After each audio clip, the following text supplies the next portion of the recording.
Thank you for tuning in to episode 7 of the Riff Tacos podcast. My name is Paul Misko, and tonight I have my first guest that I have never met in real life. So I'm excited for this conversation to get to know him more. We've chatted on Instagram a bit over the past year or so about the old metal scene and our history in it. But he's a fellow musician. You still are, right? Yeah. Singing in bands. Yep. Writer and host of the Inverted World Live podcast that's about all things paranormal, Mr. Shane Cashman. Yeah, man. Thank you so much for having me. Also a huge fan of From a Second Story Window. Thank you, brother. Huge. I love that new song. I appreciate you sharing all our stuff. I forget exactly the first time that we got in contact. Sometime it was like 2023. I think you messaged me first, and then we started shooting the shit. Probably after you guys put out the songs from last year. Oh, yes. Okay. And I was just so happy to see you guys making music again. I've been a fan since the very beginning. So a lot of friends from my hometown, when they started hearing rumors that you were playing shows again and recording, we were all stoked. So I was very anxious to hear that music, and it did not let me down. And so it's very exciting to see you guys doing it again. Thank you very much. That I still can't believe we're doing it sometimes. And I think we let a lot of pent up things out in those first couple of songs of, 15 years of woulda, coulda, shoulda, and all that. So it was fun. Well, where's your hometown again? So I grew up in New York in a town called Highland Falls, about an hour and a half north of New York City. And that's where I kind of fell in love with all of this music, all the metal stuff, started my first band in that town and playing shows. That was our first time playing shows in that town. But we were in an interesting area because we were north of New York City, but still close to the city of Poughkeepsie, which is an hour north of us, which a lot of bands came through to play at the Chance Theater. And then also Connecticut wasn't very far. So the Hartford scene was out there. And then if we traveled a few hours, we could be in Massachusetts and see all the bands that we would come to love, like the Red Chord or Converge is why we fell in love with a lot of those bands up there. So it was a great area to grow up because we can kind of go, and also Pennsylvania, not too far away, in Jersey. Yeah. So it was awesome to be able to travel these places and then also have these bands come through, and just learned a lot, like, how to book shows and have fun like that. It was a great place to grow up. Yeah, that's a really good location. We're based in kind of like the border of PA and Ohio, so we're right in the middle of Pittsburgh and Cleveland. So we always had that. We could go either direction to those, and then Columbus to the south, obviously. But we had a tiny little scene here, and no one came through our town. So I think that's why we all wanted to play music so bad. I was like, we'll just be the bands here. Yeah, we knew we wanted to play music and very heavy and loud music. And there weren't a lot of bands in our area. There was like a cover band that would do Stone Temple Pilots, and they were pretty good. And then there were us. We were called Mabus, and we wanted to be at the, when we started, we were way into like Converge and Dillinger. Right. And since we were the only band at that point that was putting out original music, somehow our mayor was like, you guys should play the July 4th show. What the hell? When I say July 4th show, I mean, there's going to be a parade that goes through town up into our park at the top of town for the fireworks. And we were the only band, and we would play at literally on the playground. Oh my God. Did he realize what kind of music it was? Yeah, he had an idea, because I put together a show prior to that with my very first band before I became the singer of this band, Mabus. And that was a Marilyn Manson cover band. And so we played, I put together a show in our municipal parking lot on a flatbed truck that we got from True Value. And so he had an idea that it was going to be lots of screaming, and he was just all about it, which is like, that's awesome. So people flocked up to the park on July 4th to see this insane screaming band where that's they're awesome. Swing. And that was like our first like real shows, and like Knights of Columbus shows we had in our town as well. Yeah. Some of those shows were the best. Like in my first band, Robinson, when we were called A Good Day to Die, our first name, the first time we went out of town was up to, what was the name of the town? Somewhere in Michigan. We played this tiny VFW, and we had a 3-song demo that we put out before that. And somehow it made its way up there. And we didn't do the FAFSA thing like Joe and Rob just mailed them out to everybody on Lambgoat, which was so smart. I wish we would have done that. Yeah. But wow. somehow it got up there, and we showed up, and we were like 17 years old, 18, and the place was completely fucking packed, and they knew all the songs, and we're just like, so we're like, what the hell? That was our first experience of anyone knowing who we were, or like, you know, just having a good time at the show, because usually you're playing with one of your friends if you're lucky. I miss those shows. It was fun. You know, we got to play a lot of bigger shows. We were around for about 10 years, but those early shows were so much fun because it was just for our friends. Right. And anyone else who kind of wandered into the Knights of Columbus or the basement we happened to play, or the talent shows. We did play some high school talent shows. I think we got kicked out of one, and because I think one of our drummers, our drummer Pat, might have been in some trouble at school. One of us was in trouble, and they said you can't play. So we set up in the parking lot outside of the high school and played. And then I think they actually said, "All right, enough. We'll let you play on stage." And I don't remember if it was the same show or not, but they wanted to know how long our songs were. And we had just written new songs like the night before. And we were like, they're like 3 minutes, but then we just played all the songs without stopping so we could play much longer set. It was great. It was fun because we enjoyed being antagonistic to everyone who hated us. Right. But also so much fun for our friends because we're all listening to the same music and getting in all this stuff together and putting that on. And then from there, just kind of slowly finding clubs outside. And like the first shows I ever went to were just like local hardcore shows. You know, a lot of my friends, or some of my friends in the band, they saw, I think it was the Snowcore tour with System of a Down and Mindless Self-Indulgence. But I didn't get to do those shows. So my first like shows were just local grindcore shows at little clubs. And I miss those shows desperately. So you guys were like Converge, Dillinger influence, Yeah, kind of grindy, or not at first, but that's where we wanted to be. At least I think that's where we thought we wanted to be. We when I joined the band, so we all went to high school together, and in like 9th grade, I did not like them, they did not like me, but I think it was like they thought I was a poser, and because we all just had Jinko jeans and Marilyn Manson shirts, right? And I didn't like them because I was jealous of their awesome band. They would do shows where they played like Deftones and I forget what else, Pantera probably, and then at some point they lost their singer, and then they asked me to be in the band. I was like, oh, of course. And now we're best friends, right? Like that. And I remember going, I'm still best friends with these guys. I'm going to my buddy Maddie's house, and he's the bass player, and he's like, I want to sound like this, and he puts on, I forget what Converge it was. It might have been Petitioning. And then but he also put on 6 Feet Under, and he's like, I want a singer who can do this. Wow. I never heard 6 Feet Under yet. So that was my introduction. He put me onto a lot of that stuff because when I entered the band, I was still mostly into Slipknot, Korn, System, Manson. And I did have Calculating Infinity, but at that point, it didn't register with me. Yeah. It really makes sense. And now it's like one of my favorite records, but at the time, didn't really understand it. And, but yeah, that was the goal. And then we got into like Between the Buried and Me, stuff like that. We wanted to do more jazzier stuff as well. But we had a lot of local bands in that tri-state area that were big. Like I still consider them my favorite bands, like Sawtooth Grin. Yes. They weren't far away. And they were in oh geez, I forget where they're from. We're right across the river. I guess they're in parts of New York and parts of Jersey. But that was like the biggest reward was to open for them. Right. And that was my North Star. I didn't want to copy them, but that energy that they had on that first Cuddle Monster record, and everything about that, it was just insane to me. He had great lyricist. It was also jazzy, and the guitar was unlike anything else because Jason didn't have an overly distorted guitar, but it somehow sounded insane. Right. That's impressive. I don't have the balls to do that. Dude, it's crazy watching that guy make that sound. But yeah, I still consider them one of my favorite bands. And we became friendly with them, opened for them a whole bunch of like for them and Number 12 Looks Like You. And then so our North Star sound quality wise, when we got to do our first real EP, we went to where Sawtooth went, which was in a studio about 45 minutes away from us. And that was at Stained Glass Studios with this guy, Jason DeZuzio. And he was like, what do you guys like sound-wise? And I was just like, Cuddle Monster. You did Cuddle Monster. I want to, that sound, it's so clean. The drums were so clean and heavy.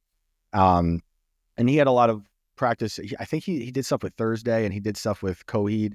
Oh, fuck before they yeah. were Coheed. Like I think they're called like Shabuti. I never knew that. I think someone will look it up, but I think they were called Shabuti before they were called Coheed. And he did a great job. It was an amazing EP. I loved it. And with that EP, it's funny, you're talking about Lamgo and stuff, and the guys passing out demos through there. I didn't have a computer back then. So what we were doing was, and we were all doing it, going to shows and passing out demos, but also going to like bookstores, and I would just stuff our demos into all the magazines. And That's great. maybe 1% of those people liked it. But yeah, that was, everything to play those, to do those early shows and find those clubs and open up for these bands that I still consider some of my favorite bands today. Yeah. I kind of had the same like background of coming from all the new metal stuff, and that's all I really knew. So then when I got thrown in with the guys I wanted to try out for what became Robinson, Jeremy and Greg, I show up in my like UFO pants and probably had purple long bangs or something and a Slipknot shirt. And they just look at me like, what the fuck?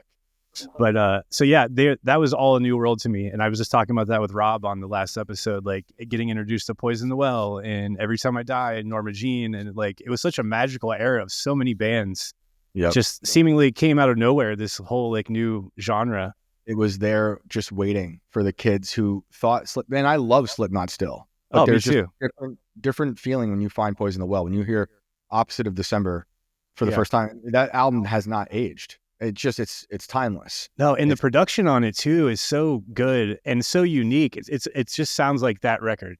The drums are so crisp, the guitars and then the vocal melodies he does like live with all these people like at Furnace Fest, just absolutely insane. Yeah. And so, before I was in the band and these guys had these influences that end up influencing me, I was pretty much just watching Manson live videos, like the Last Tour on Earth DVD or VHS, the Pantera ones, and Woodstock 99, with like Rage, Korn, Limp Bizkit. I don't know how many times I've seen Woodstock 99. I think Woodstock 99 is better than Woodstock 69. I don't care what anybody says. For sure. Korn sounds so goddamn heavy. It's so great. It's so good. And dude, Bush sounds great on that. Yes. They sound epic. It's such a great lineup. But and then once I became friends with them, then it was just we were watching the Hellfest, 99, 2000 VHS on repeat with like Shai Hulud, who became a local band to us from when they left Florida. And All Out War was right up the street. So they're like 20 minutes away. So like these bands we could see were killing it. And it was so inspiring. Right. And then Every Time I Die, it was just amazing. It became my favorite genre. There's nothing like that. That's that heavy and raw. And first Every Time I Die record, Last Night in Town, I was just talking about that with someone recently, like how unique that is even to them. Like they don't have another record that sounds anything like it. They kind of went the more rock and roll influence riffs after that. Yeah. But it's so weird. I don't know. I love it though. I hear them talk smack on it and I miss them dearly. Me too. Love that band. But I've heard Jordan say, that album doesn't even make sense because it's just one riff after another, nothing repeats. I'm like, that's kind of why I like it. That's why our bands did that. Right, exactly. I loved it. But on top of that, the lyrics. It was the first time I heard anyone write lyrics like that. Yeah. Because it was like highbrow, lowbrow, funny, like The Logic of Crocodiles, or I think that's a song where I'm a very important person. Yes. What a crazy way to start a song. I use big words quite often in substitution. Yeah. That's right. Yep. I got a genetically altered handshake. I think it's up to 30 miles per hour. Like I was just blown away. It's so descriptive. And I'm like, I know exactly what you're telling me right now. Like I can picture it. Yep. And the album started off great with I Hate This City. Like what a great sample. Yes. And we had the EP before that. So we had, what is it called? Burial Plot Bidding War. And the lyrics on that are great too, like in songs like Your Touch versus Death. So the reason I would find out my friends had these influences and they were getting these albums I never heard of was there's this place nearby called Rock Fantasy. And it was this little itty bitty CD store, head shop. And this old death metal dude named Steve, he just gave us the best recommendations. You go in there, he had the big case, all these new albums coming out, and sometimes get them a few days beforehand.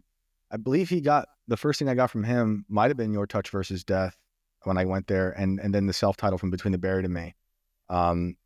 So he just kept feeding us this stuff, and it just kept blowing my mind.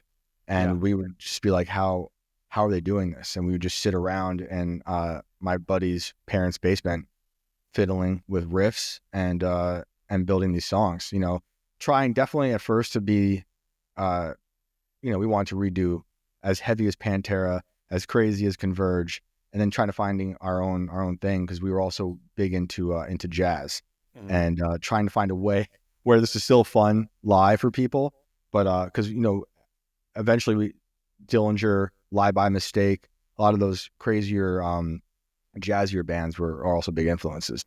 Yeah. I think the one band for us that I always talk about, Deftones, has always seeped its way into everything that I do, no matter what, on the guitar. Because like I'm not a shredder, I don't play leads a lot. You know, like I love melodic stuff, and Fastwell was always melodic. That's why I was super stoked to join them, and it was right up my alley. And even with Robinson, it was always trying to sneak those chords in wherever I could over a blast beat. And it's just something about the Deftones vibe has always been so like, I don't know, like ethereal or whatever. And I've always looked to them, even though I've never really written a song that sounds Deftones-y specifically, I guess. But yeah, no, there's an energy to them where they can go as atmospheric as possible, and it still draws you in. Yeah. And then as heavy and hard, you know, as pummeling as possible. And so simple too. Yeah, they're never forcing it. That band, I love that band. And Chino is just another great lyricist in a whole different way, right? Yes. So yeah, they were big for me too. I listen to White Pony all the time when it's getting cold out. I tend to put on White Pony, and that album hits all the right notes in this. Did that come out in the fall? Because I do the same thing. I think that might be the reason it takes me back. It might, yeah. There's a bunch of bands where when the album came out, I listened to it that season. Converge is that band, because typically it's in the fall. Yeah. When I have a new Converge record, I'm like, the second I need to wear a hoodie, I have to listen to You Fail Me Now. Yes. But yeah, it might have been. I forget when that one came out. I think I was a senior in high school, maybe, when that came out. And I remember driving around, and because we live in a small ass town, there's nothing to do here. All you did was drive around with your friends, and we would drive around in like the middle of nowhere, go to these like creepy places with all like we had a place called 5 Points where 5 roads converge, and like supposedly it was haunted. And then down the street, this guy cut off this girl's head and murdered her and put her head on the mantle. And that's the true story, I think. I don't know about that part, but so our band Fastwa, when they were called Aphasia, wrote a song about that. But like, yeah, the whole fall and spooky shit was always my thing. So any record that came out that time, I put it on. It reminds me of that. Like, oh yeah, I can still smell my old car when I put on certain records. That's all we would do too. In a small town, we were in a little valley, kind of like locked away from everything. So we just spent our time driving around, blasting these records, and for some reason also crashing into things on purpose, as 16-year-olds do, I guess. Yeah. That was a thing. It dawned on me recently as I was listening to some old stuff from when I was 16. I'm like, why were we crashing into each other for fun? I did like that car, and totally destroyed it, but it felt good in the moment. That reminds me of a story. So we had this place called Zombieland out here. I think they shot like an old 70s zombie movie out there or something. It's just middle of nowhere, creepy. It looks like it's straight out of a movie. And you go over this old creepy bridge, and then there's a road that goes around like this in a U shape. And on the other side, there's a train tracks that go across. Sure. And there's like a couple houses there. They look old, and like, we used to say a witch lived in one. We're like, I don't know. But we would go there and just drive around, and the locals like would chase us in their pickup trucks and shit. Cause like to us, they're like these creepy hillbillies from a movie, but we were just punk ass kids, and they're like, get the fuck out of here. Why are you driving by my house? Like looking at shit. But we had this crazy friend that drove us there one night, and he was in like a Pontiac Sunfire. There's 4 of us. And we take a left over after we go over the bridge, and he sees a train coming on those tracks, and he goes, I'm going to race it to where it crosses. And we were like, no, he floors it. So we're going like 70 miles an hour down this old road. We hit the train tracks. There's a bump, and boom, the car hits it. We go midair, like we're flying, and you're up in there long enough to go, oh, this is going to be bad. So we hit the ground, the back left or right tire popped, something happened, and he's going like this, can barely control it. We slide into someone's house, up their front yard, into the front porch, and I'm like this, and I like look out the window, and I can see like broken pieces of wood hanging and stuff. I'm like, we're all going to jail. But luckily, no one was home, and we got out. We pushed the car back out into the street. We changed the tire to the donut, and I think we went to like Denny's and sat there till like 2 a.m. smoking cigarettes. So that close to dying and or being arrested, and they never found out. So Perfect. hopefully they crime. don't watch this, but that was like 25 years ago. So they've just been waiting for you to spill the beans. Like, we got them. We got them. Yeah, I don't know how we survived. I think back to a lot of the stuff and all the recklessness we got into.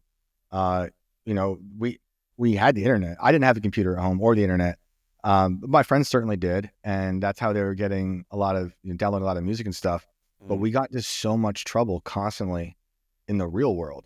Obviously, kids still do these days, and I think it's good to get in a little bit of trouble and learn about real world consequences. But we were doing crazy stuff. We were so bored. I remember we learned it was like band practice would always lead to what crazy thing can we do now in front of the police station.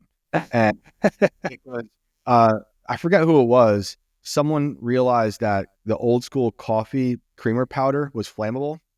I didn't know that. So, and we were filming all this all the time too. So we would go around town just taking giant handfuls of the powder, throwing it in the air and lighting it, and it'd be a giant fire. And in front, we have video of it in front of the police station, all these things in town.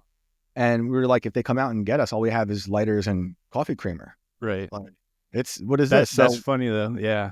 It's amazing what you think of when you're that age to do, so and what's entertaining for some kind of danger, constant, it was fun. Eventually we got to, I think we were about maybe 16, 17 when we started doing our first little tours.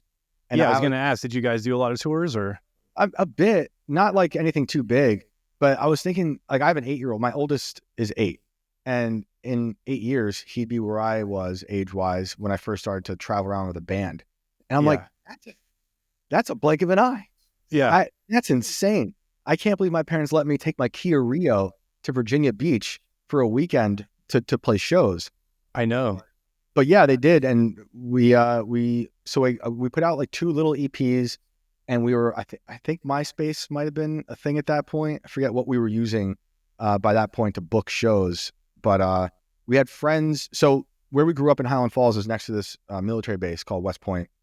And people move every 4 years there. So there's a lot of us who were civilians who were there forever. And then there was these West Point kids that would come and go, like military brats. And so one of my closest friends, who's also a big fan of From a Second Story Window, he moved to Virginia Beach, and through him, I believe it was through him, he was like, we got this place down here, you should come and play. And we were like, yeah, let's do it. I love it. And we made a deal with some band down there. They're going to let us use their amps and drums. And we packed the car with the 5 of us. It was in my Kia Rio, which was like back in 2000 or 2000, maybe 2001 or 2.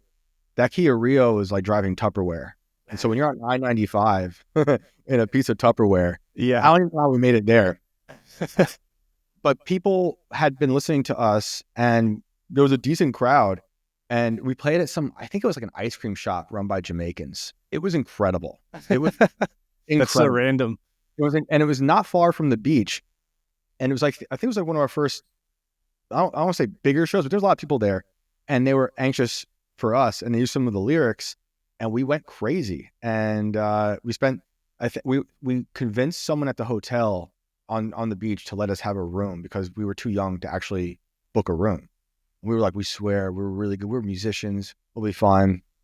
I forgot we said all that because during the show I said, we have a party at our hotel room. Oh my God. And everybody came. And someone puked off the balcony and right onto a car. That car happened to belong to the lady who we promised we were good people. No shit. Of course it was. We got kicked out that night, and that was our first Virginia Beach trip. But yeah, we would eventually tour. We became friends with bands that were there was this band called My Bitter End. I don't even remember them. They toured a whole bunch, and they were like, we were really good friends with those guys, and we opened for them all the time. And so they were starting to tour a bunch, and our first like real tour was for about half the country, and we were all in one big van with a trailer, and it was insane. I look back, I'm like, how did we survive each of those days? You know, because first of all, we booked it all on MySpace. We were probably getting $50 per band, and you're lucky if we sold merch. Yeah. And then you don't know where you're going. Like there's some of these places. It's not like today where you can Google things so easily. Yeah. Back when you're relying on MySpace and what we're using to print MapQuest. Yeah, we print it out and have a binder full of the whole tour. If something goes wrong, you're fucked. Like you're done. You're done. But it was amazing. We had so much fun. I remember. Let's see, our first show, I think, was in Baltimore, and they refused to pay us. And in one of the bands, someone broke all this glass in the bathroom, so we got chased out of that club. I think we opened for, I want to say All That Remains, which is funny because now I know Phil. But we got chased out of there, went to Virginia Beach, played a show there. But the one thing that sticks out for that whole show is we went to North Carolina, supposed to play a skate park. We were really stoked on it. And when we got there, they were like, show's been shut down, but you're going to play at this house. We're like, cool, go to this house. House shows are awesome. Go to the house, and it's run by a girl they call Leatherface. And Leatherface is completely like tatted up, like with jail tattoos. And it's like short white chick with like a balloon face. And oh, man. There were some rad bands on that show. I forget their names. I wish I remember their names, but they were fun. But it was like us, My Bitter End, and those guys. And we realized that they were stealing electricity from the Chinese shop across like. Oh my God! Why do I know this story? I've heard. Really? They had lots of shows there, I believe. And it turned out to be a great show. But sometime after, Leatherface, we found out, held up like a gas station and was shot dead by the police. Oh my God! So it was a bummer. But she put on a pretty good show in her living room in North Carolina. But I'd like to look back and see what they called it. They had a name for it.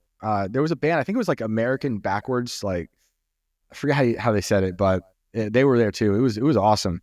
And then we went to we were in Little Rock, Arkansas, and I was swinging from the rafters and the whole roof caved in, chased out of that place. So it was successful. But in terms of fun, we had fun. Yeah. But yeah, we did tours like that. It was never anything too elaborate or too crazy.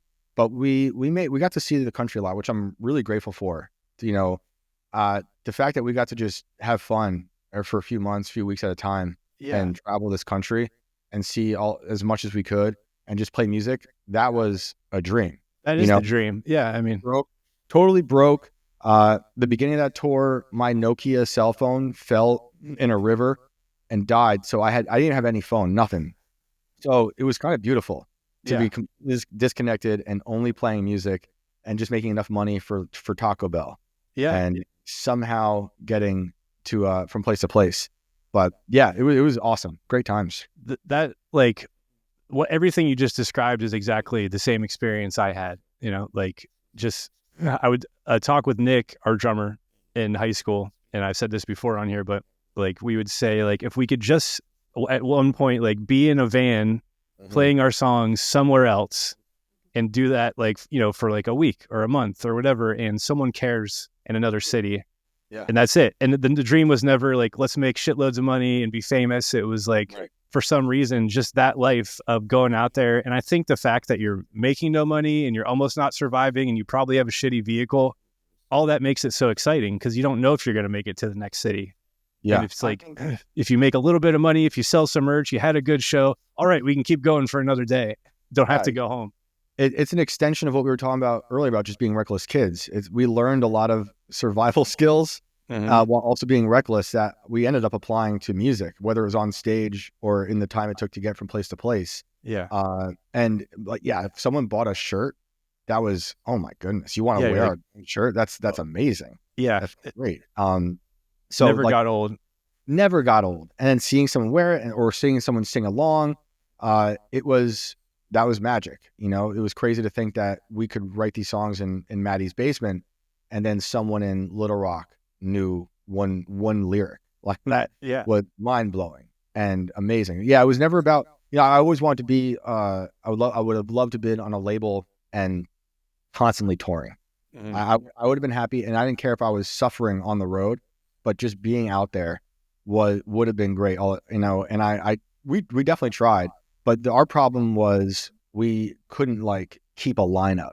So we went through a few drummers, went through a bunch of guitar players, and Maddie, he wrote everything. He was a bass player, so we're constantly teaching new people, new guitarists.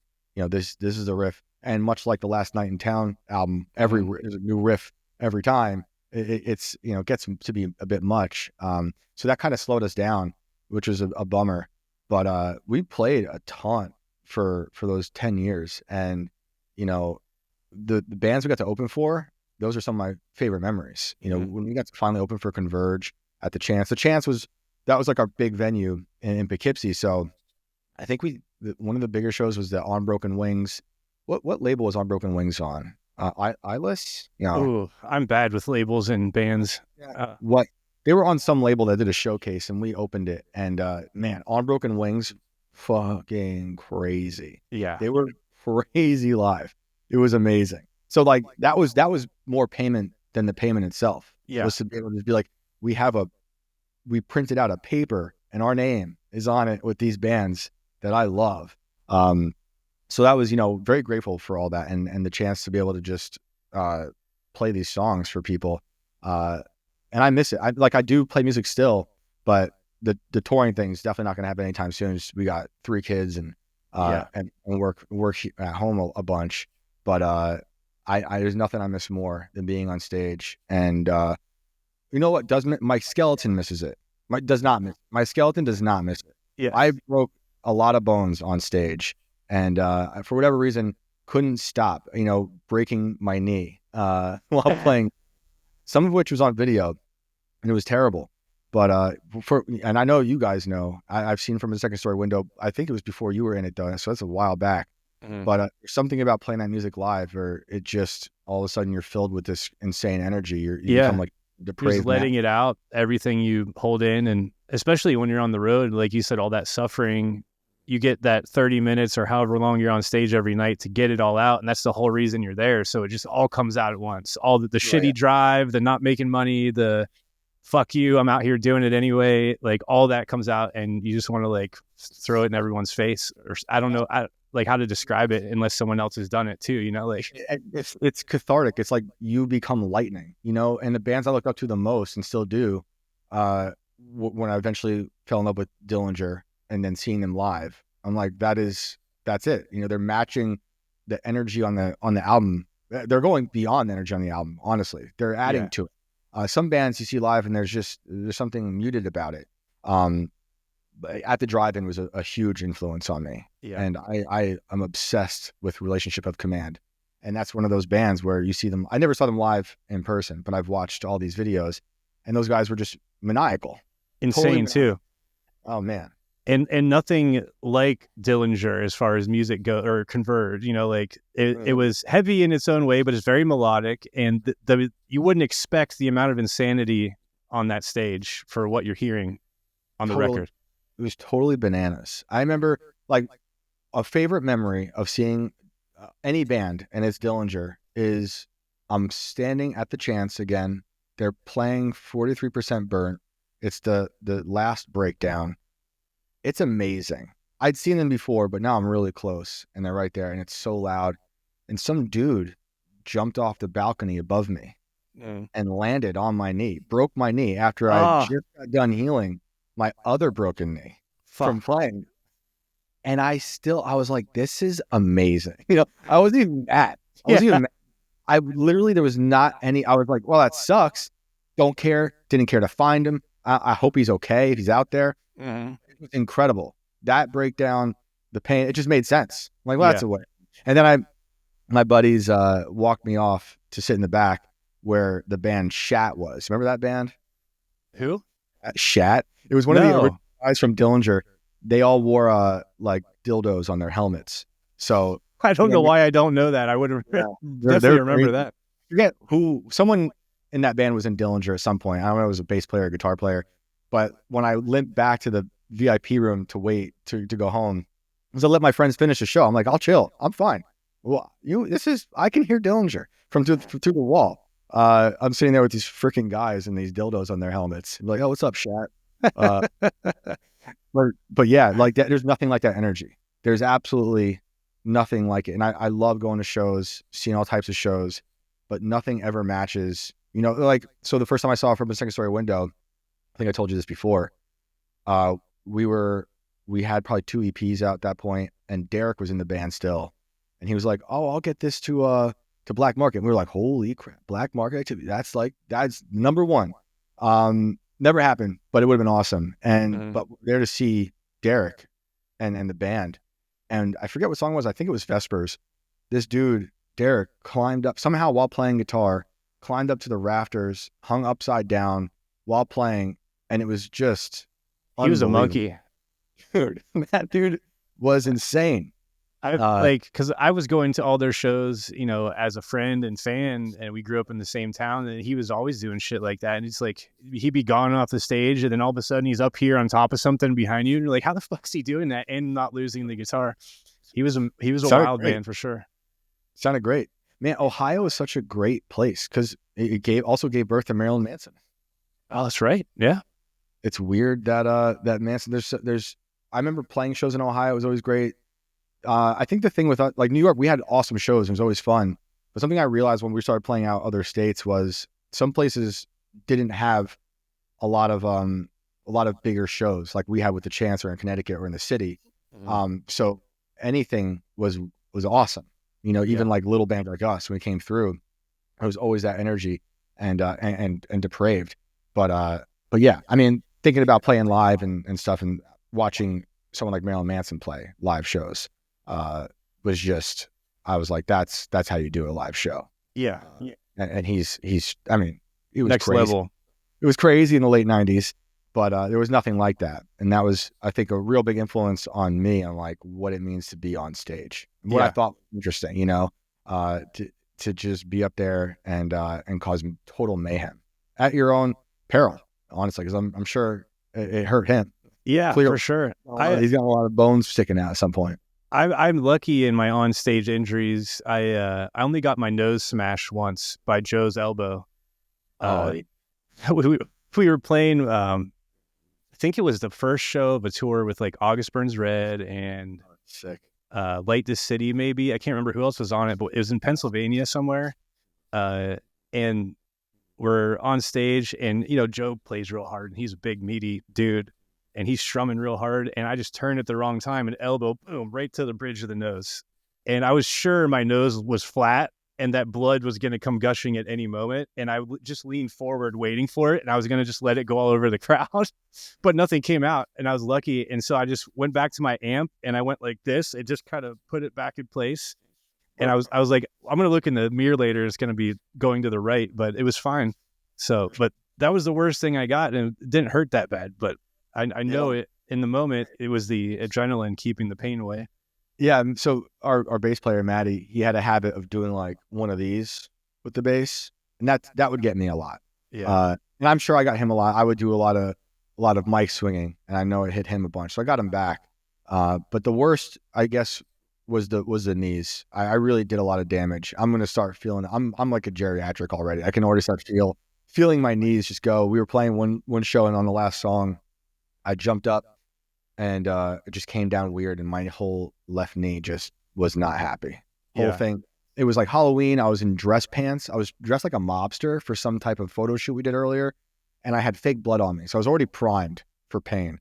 And I had a Viking skull on my microphone stand, and we finished the song, and I'm like, my knee was huge. It ballooned so big. And so like, even though I was wearing those like wide dress pants, my knee, I couldn't take the pants over the knee. It was so big. Man. It was so bad. But yeah, it was all good. I was happy to be playing music. Yeah. Did you have to get surgery on both those knees, or?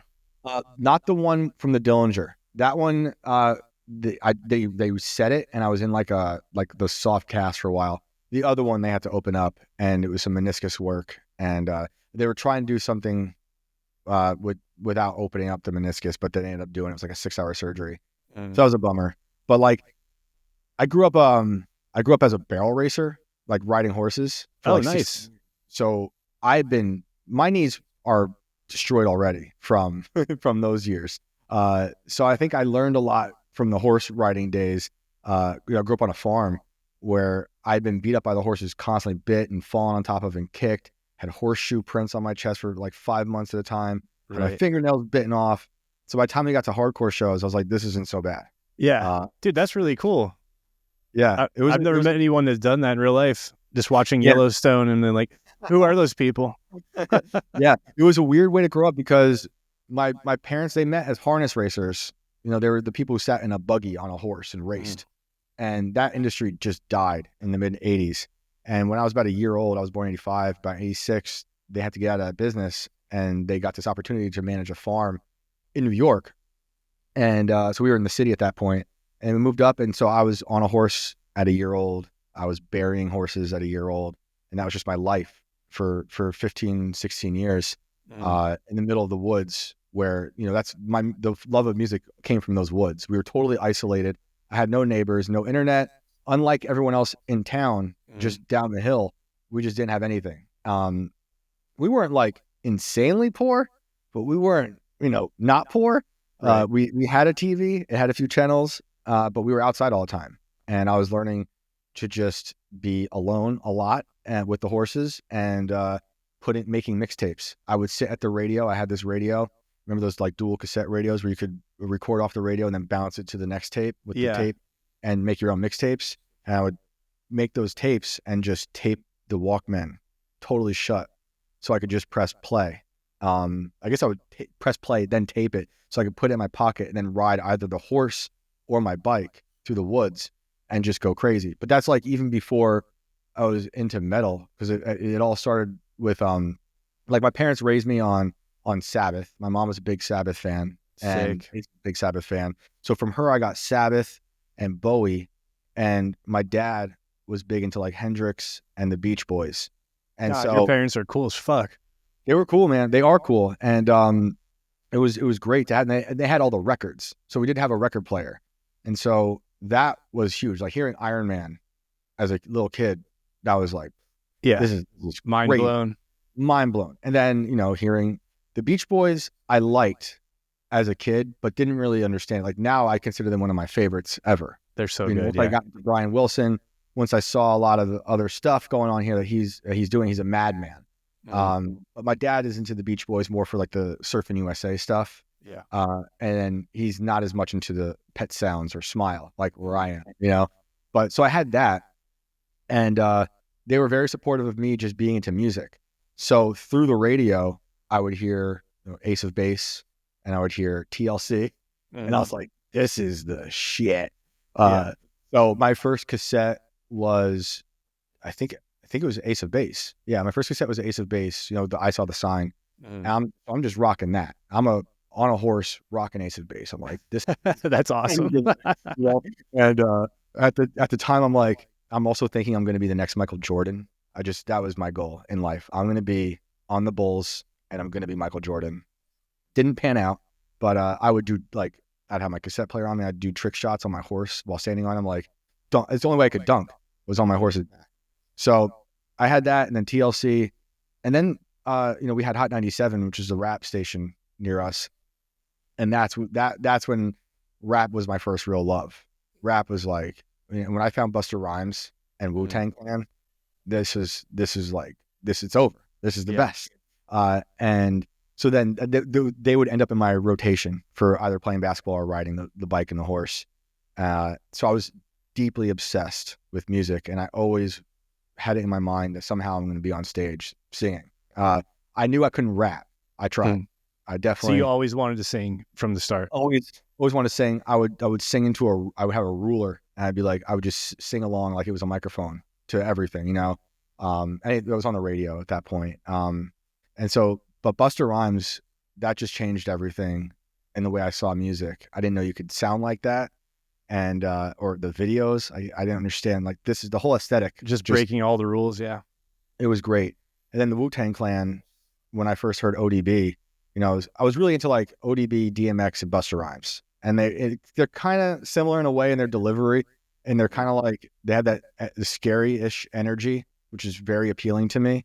But I did also like Tupac and West Side Connection, and like Mobb Deep, and I was really just collecting. And my parents, I remember they were getting a little worried when I started singing some words, and they were like, "We should maybe see what you're listening to here." I'm like, "It's just big pun, it's just capital punishment." But they were like, "Look, you can listen to it. Just try not to talk like that. In real life, it's art, it's music." I'm like, hey. So that was like the real formative years of music with those guys, and then going to it was a 7th or 8th grade. My buddy Dan, who I mentioned earlier, who moved to Virginia Beach, he really got me into 9 Inch Nails and Manson. That was probably 7th or 8th grade, and it was, looking back, it was pretty clear that Busta Rhymes was like a gateway drug into metal, because he's heavy and he's kind of screaming at you, and it's aggressive, and so it was like the perfect just step into what would become my number one artist of all time, Manson, right? Like and at that time it was probably Antichrist Superstar, but and we were waiting for Mechanical Animals to come out, but we really got into Portrait of American Family, and me and Dan were like, he had basically had the same ambitions of being in a band. He was like, I want to play music, but he wanted to play bass. And he had, I forget what it was. It was probably Epiphone, but it might have been a Gibson. I'm sorry, Dan, if I get it wrong. But he had this, like a Les Paul shaped bass. I believe it was Sunburst. And we were like, we're just going to be a Marilyn Manson cover band. But what that meant was we had no one else to play with. So I saved up money from mucking horse stalls for different people at the barn. They'd pay me cash. I'd save it up. My first big purchase was the Fender Passport. Remember those PA systems? Yeah, that I think so. Very like a suitcase. It had 2 speakers that hooked up to the side, which was the console. You could take them apart and spread the speakers out. So I got that. And then we had this youth center in West Point where we would just go to, and they had like this little lounge for kids with a pool table and a stereo.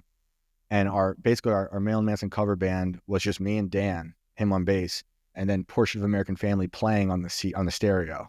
And we would just play along to like Lunchbox, right? That's awesome. And watch.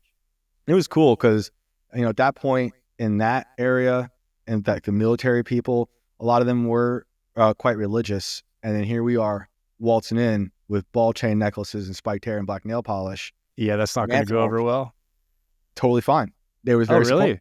They were like, hey, they're playing music and we're not doing trouble. They didn't know we were doing trouble, just not around them. We were good at hiding it.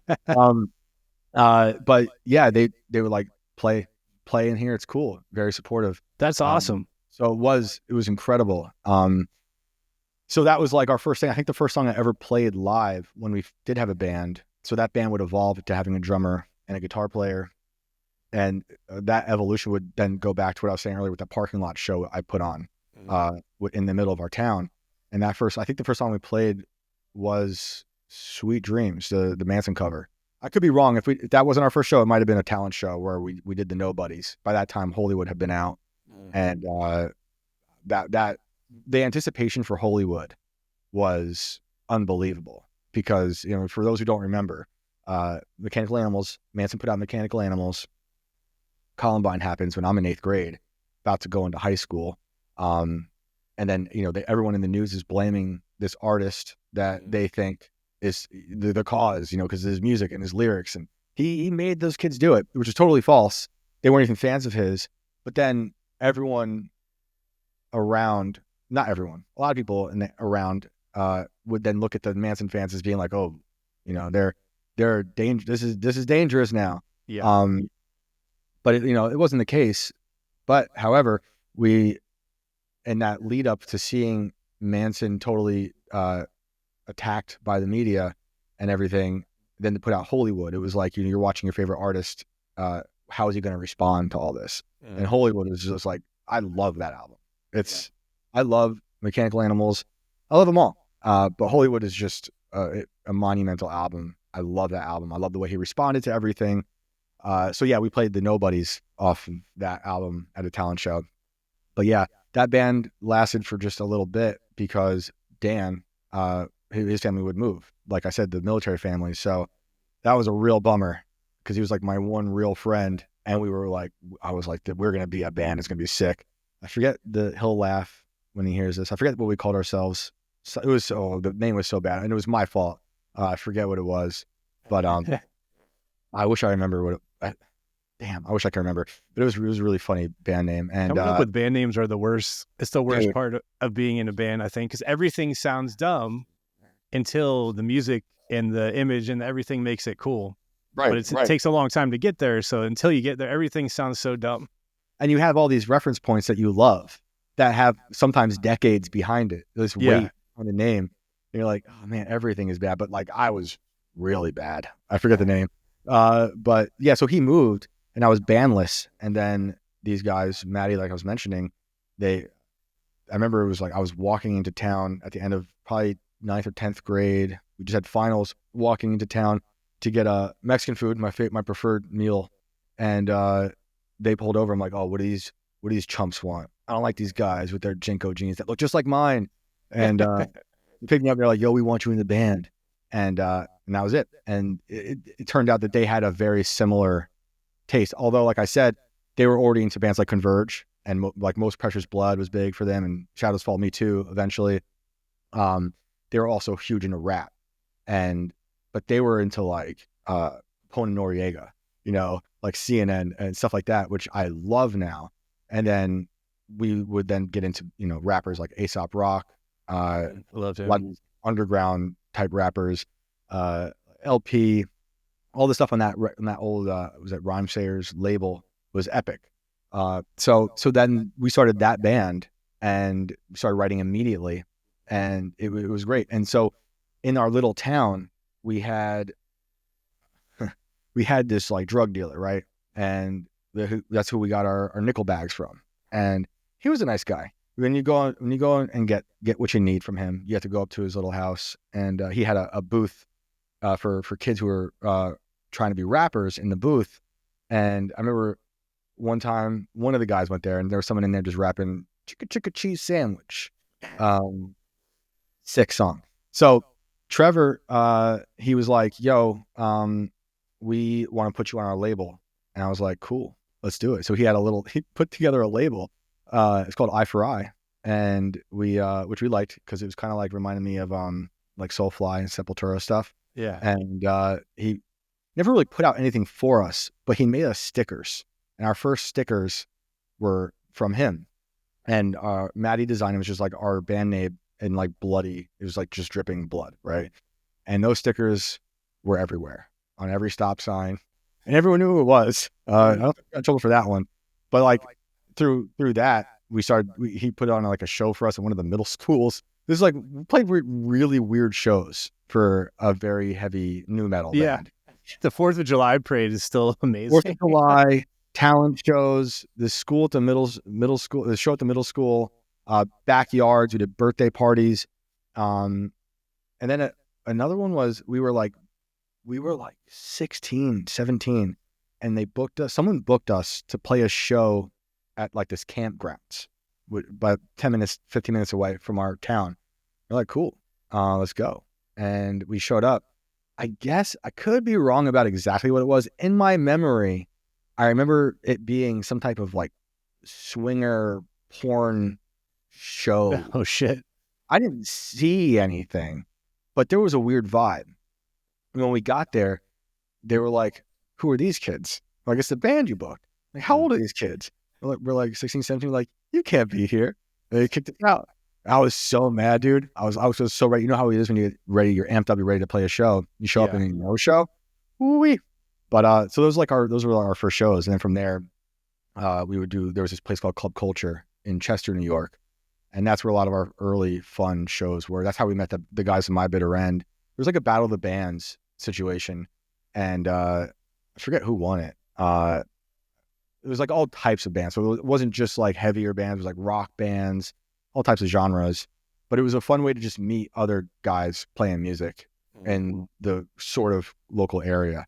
And then once we became friends with My Bitter End, we kind of started really playing a lot more. And there was a band in our town, or in our area, from like the Poughkeepsie area, that we all thought was the best band ever. I still think they're one of the greatest bands ever. At the time, they were called When Dreams Die. And When Dreams Die, I mean, they have an EP. I don't know if you can find it on YouTube. It's called My Proudest Invention to Date. This EP is insane. So these were like the guys. They did because they were kind of like, I don't want to compare them to Deftones in that they sounded like it, but they could do that thing where they could be soft, heavy, aggressive, atmospheric, but totally unique, unlike anything. And that was like, we want to play with that band. And we eventually, through My Bitter End, playing shows a lot, we got to play with those guys quite a bit. And before I go onto that path real quick, the guys that When Dreams Die would become a band called Robots and Empire, which is another great band. In my opinion, I believe Every Time I Die was influenced by When Dreams Die. Interesting. I don't know that. I know they did play shows together a long time ago, but when you hear, if you go back and find My Proudest Invention to Date, and then you go back and listen to Your Touch versus Death and the Barrel Pop Bidding War from ETID, you might hear it. And so they became Robots and Empire. Then they broke up. They have a bunch of different bands. And then those guys became what is now Mind Force, that hardcore band that they're like everywhere now. I'm not familiar with them, but I'm they're also great. bad at keeping up now. They're like old school hardcore, just pummeling, beatdowns. Sick. And the drummer is the singer now. So that's Jay Pettigene. And Jay was the craziest drummer. So he hit so hard. There would always be fights at their shows for whatever reason. Not that the band would start, but just it was so insane. There'd be doors would be ripped off of like the doors ripped off and swinging. Jay would be swinging sticks and ripping off banisters. It was insane. But they were number one in my opinion. And at some point around 2006, maybe, they signed us to their label, which was Glacial Records, and we put out our one and only album through Glacial, which was a huge deal for us because I'm like, now we're with like hanging with these guys. Like I freaking love that band. It was incredible. And it was a huge honor to think that was, it was, I think there's only 3 of us on that label. It was their own band, us and this band called Cascet Architects. And one of those guys, Mike, is a guitar player in Mind Force now. And Cascet Architects is a really, really good band. So it was incredible. And they put on great shows. And those guys were very influential on us in terms of, their bass player, Nick, super smart dude, was always just giving me like things to listen to that weren't even metal. Anytime I was around those guys, I was just kind of asking questions like, what are you listening to? I'm so curious, like, how do you become you? Right? How do you make this? So I'm like, what are you listening to? And he was like, Captain Beefheart. I remember him telling me Captain Beefheart. And I'm like, what is that? And I was into Tom Waits. So when I heard Captain Beefheart, I'm like, oh, okay, that's sick. And I loved hearing their influences to see how it would funnel through all of them and become this thing that I loved. So that was epic, getting to do that and getting to put out that record through Glacial. And that was like our first like tour happened for that record, where we did our first tour of My Bitter End. And they had, I want to say their first album was out then too. A Thin Place Between Heaven and Here, it was called. And they recorded that at the same place that, I think where Dead Guy and Dillinger recorded, somewhere in Jersey. Sick. I forget the name of the studio. Was it Fixation on a Coworker? Is that Dead Guy? You know what? I'm not familiar with them until we played in Boston this year or last year. Recently? They played the other day of the fest that we played with Red Chord and everyone else that was there. It was really cool at this brewery out there in Braintree. That's awesome. Yeah, dude, they're rad. So like their records were on the walls where My Bitter End recorded, and I went and did a feature on one of My Bitter End songs at the studio. So it was really cool to see all that stuff.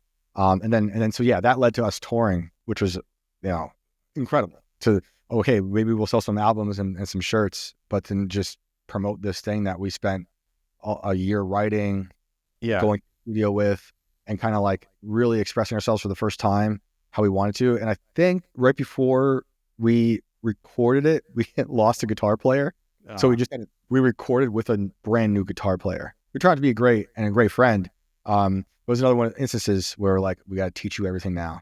Yeah. But he was one of those types of musicians that could learn really quick and then just put his own thing on top of it, which we hadn't had a lot of, leading up to him. But yeah, the member changes are always tough. Like I've been fairly lucky, at least in these two bands, but it seems like that's a lot of the reasons that like that it's a band killer, because people can't, and if you lose the one guy you can't replace, then you're just done. Like a really good drummer, like we would be screwed without Nick. He's so good. Yeah, the drummer I think is really, really, really important. Like sometimes more than everyone else. They really are. Dude, a good drummer can make everything better. It makes up for whatever flaws you might have as a singer or player. We've been very lucky to have good drummers. Our first drummer, Pat, this dude was just insane. He's an insane drummer, and he could do everything. He was, he came from like loving Converge and Poison the Well, but also being a huge Pink Floyd fan. He just had a huge well of love for music and applied it well to his drums. And when we lost him, it was really tough to replace him. But we did for a little bit, and one of our tours too, we had this guy, Mike Cadnar, playing drums. And Cadnar would go on to be the number 12 Looks Like You drummer for a while. And he does a lot of stuff. He's got his own record label. I think we talked to him. What, Silent Pendulum? Is that him? Yeah. Okay. Yeah. He's a great dude. And he was awesome. Great drummer. And it's amazing because he was a lot younger than us. Maybe not a lot, but a younger than us for sure. And we brought him on early on. I forgot how we even found him, like Craigslist or something. I don't know how that worked out. We used to put like flyers in Alto Music was our local store, and be like, just hope someone takes it. Yeah. Sometimes we'd have tryouts and like we get some like Sasquatch from the gutter who smelled like urinal cake. Like, this isn't gonna work out. We can't be in a van with this guy. But Cadnar was amazing. I think because we stopped playing music right as Facebook started. When we were in college, we got Facebook, and then we just stopped like abruptly, So there's not a lot out there online. There's a few live videos, and all the videos have different lineups. Maddie and I are the only ones who are constant. But there is one up there from when I went to this like art school, SUNY Purchase, and we got to do like really awesome shows at the school. And one of our fun shows was there, and I think that's on YouTube still. And Cadnar's in it, and it's actually like a nicely shot. My roommates were film majors, so they shot it well. Nice. And one awesome show on camera. There's other ones that are really bad. How do you spell the band name properly for anyone who wants to? It's Mabus. Okay. Mabus. And I think it was like a prophecy from Nostradamus saying that would be the Antichrist. And there's a guy in the Navy whose last name is Mabus, and everyone was like, it's going to be him. But like, that guy's a nobody. No one ever heard from him again. But yeah, that was it. We are on Apple and stuff now because Cadnar, through Silent Pendulum, re-released our album, which was called Cheers to Doomsday Gloom. And that was awesome because we got to remaster it, and Maddie updated the artwork. Maddie was like our go-to guy for everything. He wrote all the songs. He did the art. He was like the guy. So it was fun for him to redo it, and for us to see, the album again. And he had vinyl and stuff, so it was rad. And he's put out a ton of stuff over the past few years. For those who don't know about Silent Pendulum, he's put out a ton of albums that a lot of people listening probably love to have if they're still around, because I know they sell pretty quick. What year did you guys re-release yours? 2019 or 2020. Yeah, I think it was right before, maybe either right before or right during COVID stuff. And yeah, it was crazy to see. It was awesome because we didn't have anything online, and it was kind of a bummer. And we could have just done it on our own. Honestly, just never really thought about it. And then he came to us about the idea, and we're like, yeah, let's do it. It'd be cool. We were the same way. Like all these old projects and stuff. I was like, man, I wish it was on here. And I'm like, you could just do it for like $20. Like you can put it on everything. Because I think I'm still stuck in that like mindset from way back when like you had to have a label. No one was going to hear your shit. You like the gatekeepers keep you out of everything unless you get signed. Right. It's not that way, and that's what I love about it. There's a lot of cons to the internet, but it's democratized everything. So if you want to make something, you can just kill the middleman and get it right to the person. Yeah. Nothing more than that, and that was a real big spark in me for everything I do now, is like, because, most of the stuff I do now is writing and I'll do shows, but for years, especially after trying so hard to get into record labels and going that traditional route and doing it what I thought was a traditional way, I was stuck in that mindset too of like, you gotta get this guy, you gotta go through here and do that, open this gate, get all the secret codes together. And then I forget about when it was, I had some problem with, like, I was publishing articles for a long time at all these different places like the Atlantic and Pitchfork, and I was getting so tired of the middleman, whether it was the editor or the publisher, whatever, the agent, and they would always find a way to like destroy the thing, whatever it was, and it was reminding me of how I felt playing music, where it's like, I just want the music to be exactly how me and my bandmates want it to be, and I just want to give it to the people. They like it or they don't like it. I don't care, Yeah. And all these people, those cooks in the kitchen being like, well, we'll do this and that, and it's not like I'm against constructive criticism. That's fine. But there's a point where there's a difference. There's a point when they water it down, these people who are the gatekeepers, because they think it's going to have the most mass appeal. And I don't care about that at all. Like, growing up liking the music we like, especially the more like niche stuff, like the noisier hardcore stuff, there's no watering that down. It is exactly what it is. And there's no one else telling you otherwise. And it's just the people determine how we feel about it. And I was like, I want to go back to that feeling. I don't want to have to go through all these channels. So something happened with some article. I think it was actually about a Marilyn Manson article that I had written about why I thought he was an important artist for this one magazine that was fairly big. And it was all about how art should challenge your perception of the world. That's what art does. It doesn't have to, but that's a good thing. And it was about, Columbine. So they were about to publish a story, but then a shooting happened. It was tragic. And they're like, because of the shooting, we can't publish a story. I'm like, ever? Like, ever. I'm like, but the point is, like, this is actually about the tragedy and how to look at the tragedy. I'm not taking away from the tragedy. Actually kind of perfect to post right now. It was ideal because I could talk to something that was tragic and it was horrible.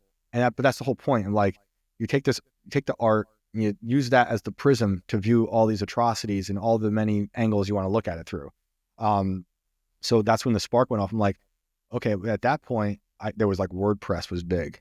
So I'm like, I'm just gonna screw these people. Like, I'll lose money now for sure, but I was already poor, so I really had nothing to lose. Yeah. And I'll just write exactly what I want and give it to the people. And it kind of reminded me of how it felt to upload to MySpace, right? When you had, just, you could put up your songs on MySpace, or I don't even think we had Bandcamp back in the day, but that was very exciting to me. And that's when I started viewing everything. I could just make stuff again and put it out there. I don't know. Other people have been doing it for a while, and I've been enjoying people being indie for a long time. It just never dawned on me that I could do that too. The same thing's happening to me right now. It's great. Look, it's great. It's amazing. And people will be like, well, it's oversaturated. Everyone's doing it. If it's good, it'll rise to some audience. That's it. I'm not looking to be like, millions of people loving it. I mean, of course I want people to like what I do, but I also don't care. And I want to make sure I like what I'm putting out there, whether it's what I write. It's music. Way more fulfilling at the end of the day. Right. Because I have had stories published where they've gone through multiple editors, and by the time it's published, I don't even see myself in the story anymore. And that feeling is horrible, because I don't feel like it's like, what are we doing here then? Right. And like, I need help. Of course, everyone needs help with grammar and all this stuff. But when it comes down to what you're actually trying to say and the DNA of your art, and people like putting their dirty hands in there, I was getting so frustrated. So through that, it kind of like cracked open my skull, and I was like, oh, I'm going to do all this stuff now. Also, like, imperfections, even in writing, it like gives it personality. The same as why you don't like a pristine, perfect produced recording. It takes away all the humanness from it. Exactly. It's why I started to really, there was a point around those early 2000s, maybe 2006, where a lot of bands started to trigger their drums, live. And I was just not a fan of that. Yeah. You know, everyone started doing it. And it's cool. And like I can think of those bands like Through the Eyes of Dead. I really like that band. And they were doing it earlier, and for me at least, they were the earlier ones that I saw doing it. And then all these other local bands started doing it, and it started to just take away from that organic feel. And I like and they're all using the same sample and like exactly. I'm like, dude, we should be taking from the influences that we have and then finding a new way to just be ourselves. And if you want to use triggers, fine. I'm not against it. It's just it's a copy and paste culture, and it's not just in music, it's everywhere. And that got very boring. So yeah, like what you're saying, I the imperfections and the flaws, that's what makes the things I like amazing. You know, I'd immediately go back to thinking of like recordings like a Carrying Killing with Converge, and you can hear the microphone. You know, you can hear, you know, the drums, the sticks on the snare, just that little hit on the side by accident. I love that. I think it's amazing. It puts you in that room with them. Totally, exactly. And it's no, you know, gripe against stuff that's perfectly produced too, because I also love that. I'm a huge fan of Kanye West music, and that dude is all about perfection. And that's amazing. And that calls for it too. Those kind of beats and that vibe that should sound crispy and perfect, and like, because that's what it's for. Exactly. But when it comes to this music, that's just the stuff I gravitated towards the most. And there's a lot of stuff I like that is pristine, and that's amazing. I realized the older I get, I keep going back to the same things that do have flaws. And I mean that in a good way. You know, like I like that you hear the air of the room. Yes. You know, like that Relationship of Command was recorded in one room together. So if you listen to the stems, you can hear the vocals bleeding through the drum mics. I love that stuff. You know, that stuff is very interesting to me. I love the like breaths between notes and screams, like hearing them. Like Sean in our band, like he did that, I think it was on Vespers. There's a great part where you can hear him in between. And then on this new song, that was my idea to redo something like that. So that one part in that blast beat where it stops and he goes, I wrote that for him to do that. That's awesome. So I sent it to him, and he's like, do you have any thoughts? I was like, I have one idea, just this part. The rest, do whatever the fuck you want. And he was like, got it. And he, of course, killed it perfectly because he's him. But incredible. Yeah, it's funny because I remember being in studios and they'd be going through Pro Tools, deleting every breath. You're like, no. Yeah. I mean, some are just ridiculous. I get it. But I think it adds to it because I wanted to be as much like the stage as possible. You know, like I didn't know until we did our first EP at that Stained Glass Studios that it was typical for traditional, I guess, for the singer to just not hold the microphone. And I'm like, I can't scream if I'm not holding the microphone. Like at that, I had to be holding something. Yeah, that's weird. I had to hold. Yeah, I had to hold an SM58 while screaming into whatever he had hooked up. And doesn't Jacob Bannon do that too? I remember seeing a video of him recording that way. Yeah. So yes, I've heard Kurt talk about recording Jane Doe, and actually, I think Kurt says the reason there's distortion on Jake's voice on Jake's voice on Jane Doe is to make up for the movement of the mic, because he's just going crazy and the volume's off. So he's like, we'll put distortion on it, which is like an amazing, you know, necessity is the mother of invention. That's really cool. I was going to say that earlier. That record came out in, was it 99 or 2000? 2000 or 2001. Yeah. Jane Doe. Yeah. So that just blows my fucking mind that they were doing that then. So far ahead of their time. And you could put that out right now and I would be still just as blown away and be like, how the fuck did you do that? Bro, I get chills thinking about that record. I couldn't believe when I first heard that. Everything about it. The artwork is iconic now. But I remember seeing it for the first time and just staring at that artwork and listening to that album. And I'd been a fan of you know, like of petitioning a big time. I have a big petitioning tattoo over here. It's one of my favorite records. But Jane Doe changed everything. I'd never heard anything like that. I never heard guitar like that. And it did, I guess in retrospect, it reminds me of the energy of like what I was looking for from bands, like At the Drive-In, just like it's unhinged, right? But when you listen to that record and you get to Jane Doe and you hear that song, that is ultimate catharsis. Yes. I love that record. I remember, so my grandfather died his funeral was on my 30th birthday. And this was like 9 years ago. And that was in Florida. And when I'm down there, that dude is my hero. I was so bummed. And my buddy Maddie was like, Converge is playing in Philly, like in a day or two. I'm like, I'm going to be there. And we drove up, went right to Philly, right to whatever that venue is. That's like an old train station. I forget the name of it. And Converge gets on the stage and they open with the song Jane Doe. Oh my God. I just started crying. I was like, I'm going to cry right now. Shit. The most cathartic song. And I was like, they're not going to play the whole song, are they? And they played the whole song. And I was like, thank God. That is amazing. Amazing that they opened with that song. It was so badass. You know, of all the things, like I was I remember just banging my head, weeping and laughing. Because I was like, I needed that song of all the songs. I've never heard them do it live, and I've always loved it. It's just pure magic. And I hadn't heard it in a few years until after I moved back here, and I was driving around. Like, I took these like drives through all my old neighborhoods I used to hang out when I was a kid, and these places I'm talking about when I was a teenager, because I'm like, I haven't been here for 15 years, except for a quick visit to see parents or family, whatever. So I was just having this full nostalgia drive around town, and I put that on, and that song comes on, and I was like, I'm 17 again, and it's just that song. There's just nothing like it. The sound of that record is so good. Kurt Ballow is a genius. Yeah, the way they did that. I forget where that video is. He did a long form interview I think at Berkeley. It's a Berkeley College interview because I think he actually recorded it there. I could be wrong, but I'm pretty sure it's a Berkeley interview with him, and it's him talking about the recording process of Jane Doe and where I they have to watch that. How have I never seen that? Dude, you gotta watch it. That's where I heard the thing about the microphone with the distortion and why they used it. Okay. Yeah, that Converge is probably one of the bands I've seen the most of my life. Like, I've seen them, I can't even, maybe 20 times, maybe more. Them and Daughters are probably the bands I've seen the most. And Daughters, when we first heard As the Sun Sets, that was another one of those things I was like, I didn't know this could happen. I didn't know you could do this. And that was, right. So we got into Daughters and As the Sun Sets around the same time. As the Sun Sets had already been done and become Daughters. And I think Daughters only had that little EP out.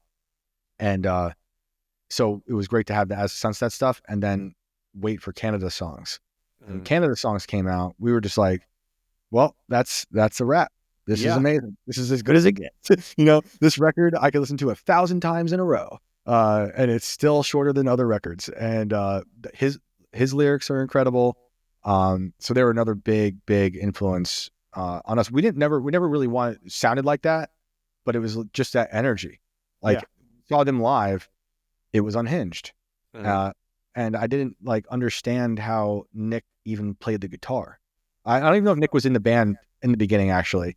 Whoever it was, those riffs just made no sense. Yeah. I don't know if they made sense to them, but I didn't care. Once I figured out that chord, I was like, I'm definitely using this all the time. Yeah. Yeah. It was great. They call it the Devil's Third or something.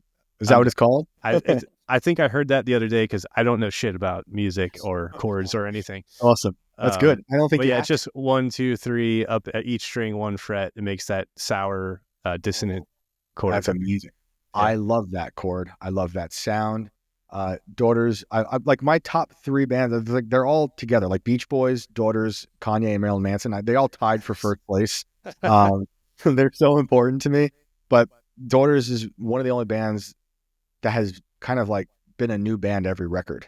The way they started out. If I showed someone Canada songs and then I showed someone You Won't Get What You Want, you probably won't know us the same band. Right. And I love that about them. And I love that they're kind of not only antagonistic on the stage and in their sound, but also to their audience and being like, you literally won't get what you want. Oh, you like when I scream? I'm not going to do that anymore. I'm going to yell weirdly now, That's just always been very appealing to me. And it didn't even register with me. Like when Hell Songs came out, I did not like that immediately. Yeah. I was like, this is weird. He doesn't sound like how I liked. Is that the one where he stopped screaming? Yeah, that's the first one where he stopped screaming. And now when I go back and listen to it, it's one of my favorites of theirs. The You Won't Get What You Want and Hell Songs are my favorites. And Hell Songs is insane. it's beautiful.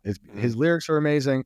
The riffs, the drums, they're nuts. So, I fell in love with that band immediately. And even though it would be like an abrasive relationship in those early years with the Hell songs and stuff, because I was like, I don't get it. I don't like it. I wanted this, and they're doing this. But then but I couldn't put it down. I was like, something about it is bringing me back to this record, because I don't know. I don't understand it. The lyrics are awesome. The guitar is crazy. And now Hell songs, it's amazing. And later you're like, that's exactly what they wanted to happen. Exactly what they want. There's something that in Rhode Island, those bands from Rhode Island are just weird. They're just a different breed of band. And I love it. So yeah, that band we saw a ton. We got to open for Daughters a bunch. And when they did their last You Won't Get What You Want tour, I saw that probably 3 or 4 times. And it was some of the best shows I'd seen a band do. It was the last show I saw before New York locked down for COVID was Daughters in Brooklyn, and Health opened. And Health is incredible. If you haven't heard Health, they're really interesting, heavy electronic band. And one of my all-time favorite songs is a Health and Nine Inch Nails collaboration called Isn't Everyone. That's from a few years ago. Okay. That song is incredible. It's a perfect marriage of those guys playing that song. But yeah, that was the last show I saw before lockdown. I don't think I've seen shows since.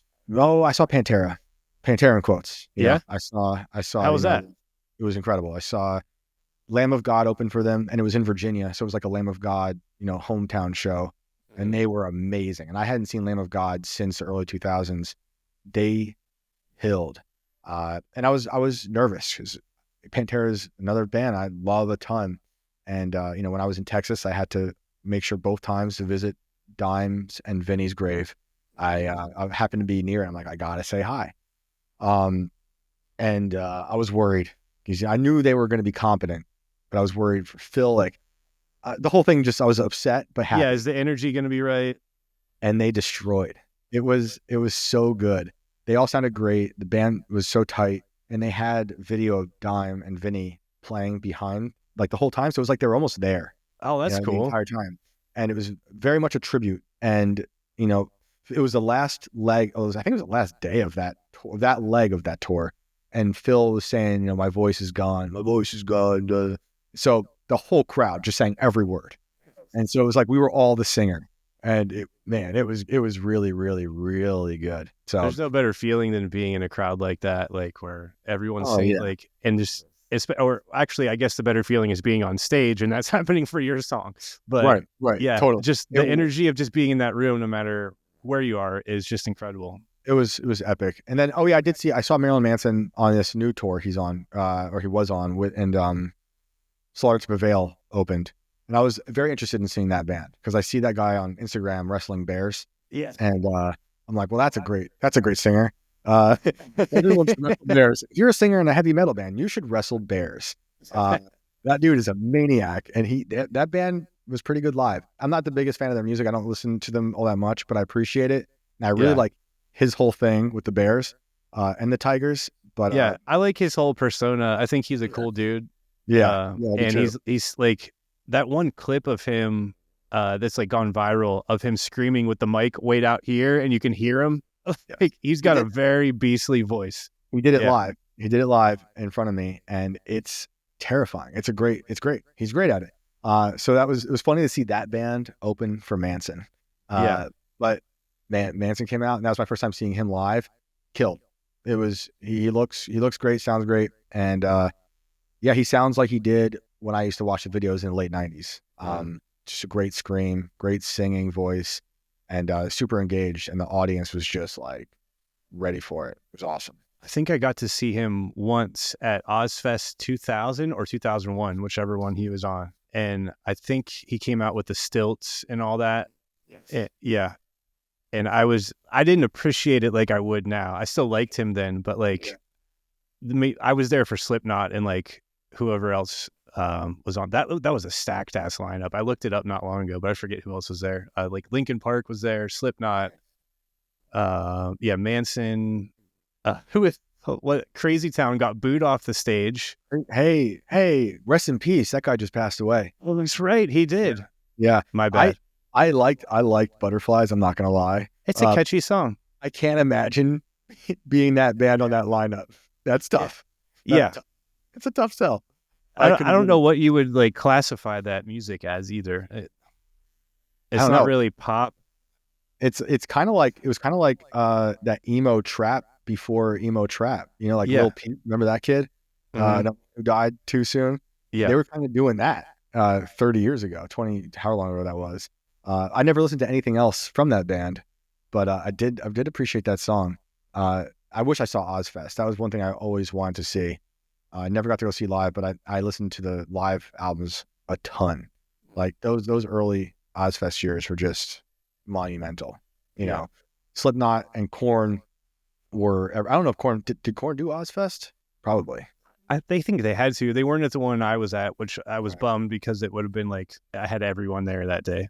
Yeah, but so the album I had a ton that was live, and it was those bands was like the Family Values 98, 99 album, and that was Incubus, Korn, Rammstein, and Ice Cube.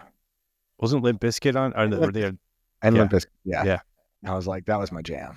It was so good. How about Limp Bizkit's return? Amazing. They are killing it. Amazing. It was bound to happen. As I feel like the kids from the 90s just willed it. Yeah. And now they are back, and it's better than ever. I like their last record that they put out. I think it was fantastic. Yeah. It was so good. That opening song is incredible. Yeah. Wes's riffs are always like, it's his own sound. No one's ever sound like him. And Fred is always writing some catchy ass shit, no matter what. It's incredible. I do go back to the old stuff, you know, every now and then when I don't have kids in the car. Yeah. $3 Bill Y'all is amazing. You know, I remember buying the record for the first time. I was in like on some school trip, and we were in DC, and there's a mall underground with a record shop. And I was like, I need The Offspring. It was Americana and $3 Bill Y'all. And that's all I listened to for like a few months. And I still love both those records. It was so good. But yeah, that Limp Bizkit record, man, I think it's underrated. I do too. Song on it is like a pop song, and it's beautiful. It is beautiful. His singing stuff as opposed to rap is like underrated. He had a lot of catchy, really good melodies, and they're like almost somber and like beautiful. Yeah, the Blue Eyes cover is incredible. Yeah. Have you heard that? Blue Eyes? No. Oh, is that on the new record? No. That's I forget when he put that out, but they did a cover of Behind Blue Eyes, and it's really good. Oh, I'll have to look that up. Really good. The first time I heard it, I think, was during the Angry Birds movie, which is not a bad movie. I've never seen it. When he was young. I'm like, I need some fun movie to watch, and we put on that. I'm like, is this Limp Bizkit? And it's Limp Bizkit doing Behind Blue Eyes. It's really That's good. Cool. I will always be unapologetically a Limp Bizkit fan. Oh, absolutely, dude. They're good. There's really not a lot of bands from like that era that I don't go back to still. Like I'll put on Stained. I'll put on I was into Seven Dust a lot.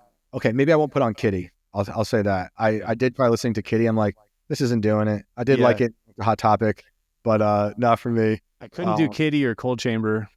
Oh, I love Cold Chamber. I tried. I didn't like Cold Chamber then, but I guess that's why. But yeah, I did try listening to it again recently, and you know, it's fun. It's like Spencer's Gifts, you know. Yeah. It's cool. It's like got the black lights and stuff, and I liked it, but it was just what you listened to when you didn't have Korn, you know. I was just gonna say that's like, Mom, we want Korn, and we have Korn at home. Right. That's Cold Chamber. Yeah, they were cool, but it wasn't that great. I remember around my Cold Chamber years, I was also into that band Mindless Self-Indulgence, they were insane. I think because my friends, like I said, went to Snowcore and they played together and they came home with that stuff. I'm like, well, that's really wild stuff. But yeah, I still listen to Korn. The new Korn record, well, not new, it's probably 3 years old now. Yeah, it's, in my opinion, one of their greatest records. It's was really that good. The Requiem one? I believe so. Yeah, I remember liking both the last two. Really good. It's weird because it's extremely dark and heavy, but there's somehow like a positive undertone to it. Like it's hard to explain, but there's something hopeful about it. Whereas a lot of the stuff is just like, you know, it's dark and isolating, and I love it. I think he was like however he was singing in the riffs, there's just something hopeful about it. And I really appreciated it while it was also dark. It seemed like almost like a follow up to Issues. You know, I loved Issues. I loved Issues. That was my favorite one for many, many years. It's so weird and dark. It's probably their best, you know. And when it came out, I was stoked on it. But then that was right when I really started getting into much heavier music. That's exactly what happened to me. That was the last Korn record I listened to. Then I was like, okay, I have to say fuck the new metal shit because it's not cool now because I'm too young to like still like both things at the same time. I'm only going to listen to Satisfaction is the Death of Desire forever now. You know, Hatebreed, when I got the Hatebreed record, it was like, this is everything now. And Earth Crisis, you know, like that was a lot of those, like the hardcore stuff was so good. But yeah, it's funny. I went back to Issues a few years ago and I'm like, wait, this record is flawless. Everything on this is really, really good. It sounds amazing. And then I went back to Follow the Leader and it only has like a few songs that I love and I don't really care to go back to as much as I do for Issues. But the first two, you know, Adidas and or the self-titled one are still incredible to me. Yeah. I love Follow the Leader. It like, I think that's like their best production. Yeah. But there are tracks I skip in that one and Issues is all the way through record for me. The riffs are crazy on Issues. Yeah, there's stuff that's so like it's just kind of overly silly on Follow the Leader. I'm like, I can't just rock to this anymore. But Got the Light is a perfect song. Yeah, perfect song. And then I go back probably most often. The band I go back to from the era is System of a Down. I love Toxicity. I love that self-titled one with the hand. I love Toxicity is so good. It's so heavy. Like really fucking heavy, really simple too on the guitar, but effective. So good. Great drummer. All those guys are great. And then, you know, Mesmerize and Hypnotize. I think those are underrated System records. Those last two, I think those are the last two ones they put out, that like double record thing they did. There's a lot of really, really good songs in those and all over the place. They have that one like kind of like disco-y, dancey song, Old School Hollywood Baseball. Love it. Yeah. So I go back to that stuff quite often, and so I still have my CD booklet. Me too. So it's in the car, and years ago, my son's rifling through it, and he's just looking for a CD to put in, and he's like, "What's this?" And I'm like, "Oh man, that's 9 Inch Nails." And it's like got Fire on it. It's the Broken record, and he puts it on, and he's just like, "This is the best thing I've ever heard in my life." I'm like, all right, we're gonna have a lot of talking to do because he was and really is still into like scores and classical music. That started off weird because he would be like, he would have like a toy and he'd ask me if there was a song for the toy, and I think it's my fault that I was like, in my mind I'm like, I'm sure on YouTube someone wrote a song for something like that, and of course there was. So now that was like our gateway into scores for cinema and for toys or whatever. And through that classical music, and then he found 9 Inch Nails. And so we listened to a lot of classical in the car, but then, you know, we listened to a lot of heavy music as well. And, you know, when I show him like Dillinger, I'm like, this is just the classical music, but with distortion and screaming. It's very similar, you know, there would be no Dillinger without this. So I'm trying to like bridge those connections for him, you know, so he can be like, I don't want him to not love, I want him to love everything. You know, I never feel like, there was times in my life where I felt like you were saying about the new metal not being so cool. I felt that way too. But now I've got this, I can't do that. Or the pop music before that, when I was into like TLC and Ace of Base, I felt like, I can't tell anyone that now. I only listen to Rough Riders with DMX. Yeah. Your identity is very important then, and being accepted by the new group that you want to be a part of. Yeah. And I remember older kids would be like, you can't listen to rap and metal. I mean, someone literally told me that. And I'm like, I gotta pick. I want to scream. I know I can't rap, so I'll do the metal. I was like, but Ice Cube did a song with Korn, so I can do whatever I want. Exactly. And that was a major turning point in my life. You know, because I was already in the West Side Connection, and now they're with Korn. I'm like, perfect. And then I, you know, in retrospect, Korn was doing a lot of the gangster rap stuff that I was into. Yeah, they were heavily influenced by a lot of that stuff that I was into. So it made sense now. Like they're doing, you know, very similar things with the beats and stuff that I love, but I want to make sure my kids just never feel that. I want them to always love everything and be fine, open about it. You know, whether it's something silly, some pop music, or something crazy like Dillinger and 9 Inch Nails. And like listen to like Natural Born Killers and tell me that's not Monkey and Head's guitar sound and that, That's awesome. Totally. Never thought of that. It's funny to think about how much rap influenced a lot of new metal. It became such a joke, like, oh, the rap metal stuff. Like I never even thought of it as rap metal even then. Like I understood that they were sort of rapping, but I never was like, they're not really rappers though. It's just now, percussive singing. Right. They loved rap like I did, Mm-hmm. and it's incredible. And new metal seems to be having its own thing now. I don't know how I feel about. I haven't listened to a lot of new metal bands these days that I love, but kids seem to be into it again. My Apple Music radio station for some reason has found every Deftones wannabe band, and just that's all it plays for the past week. But there's a lot of good ones. Interesting. Yeah, and I didn't look at any of their names, of course, because I was driving. But I was just like, damn, like they never really went away like Limp Bizkit did. But I feel like they're also having this resurgence with young people where everyone's finding the Deftones and discovering that and being like, I want to do that. Their live shows look epic.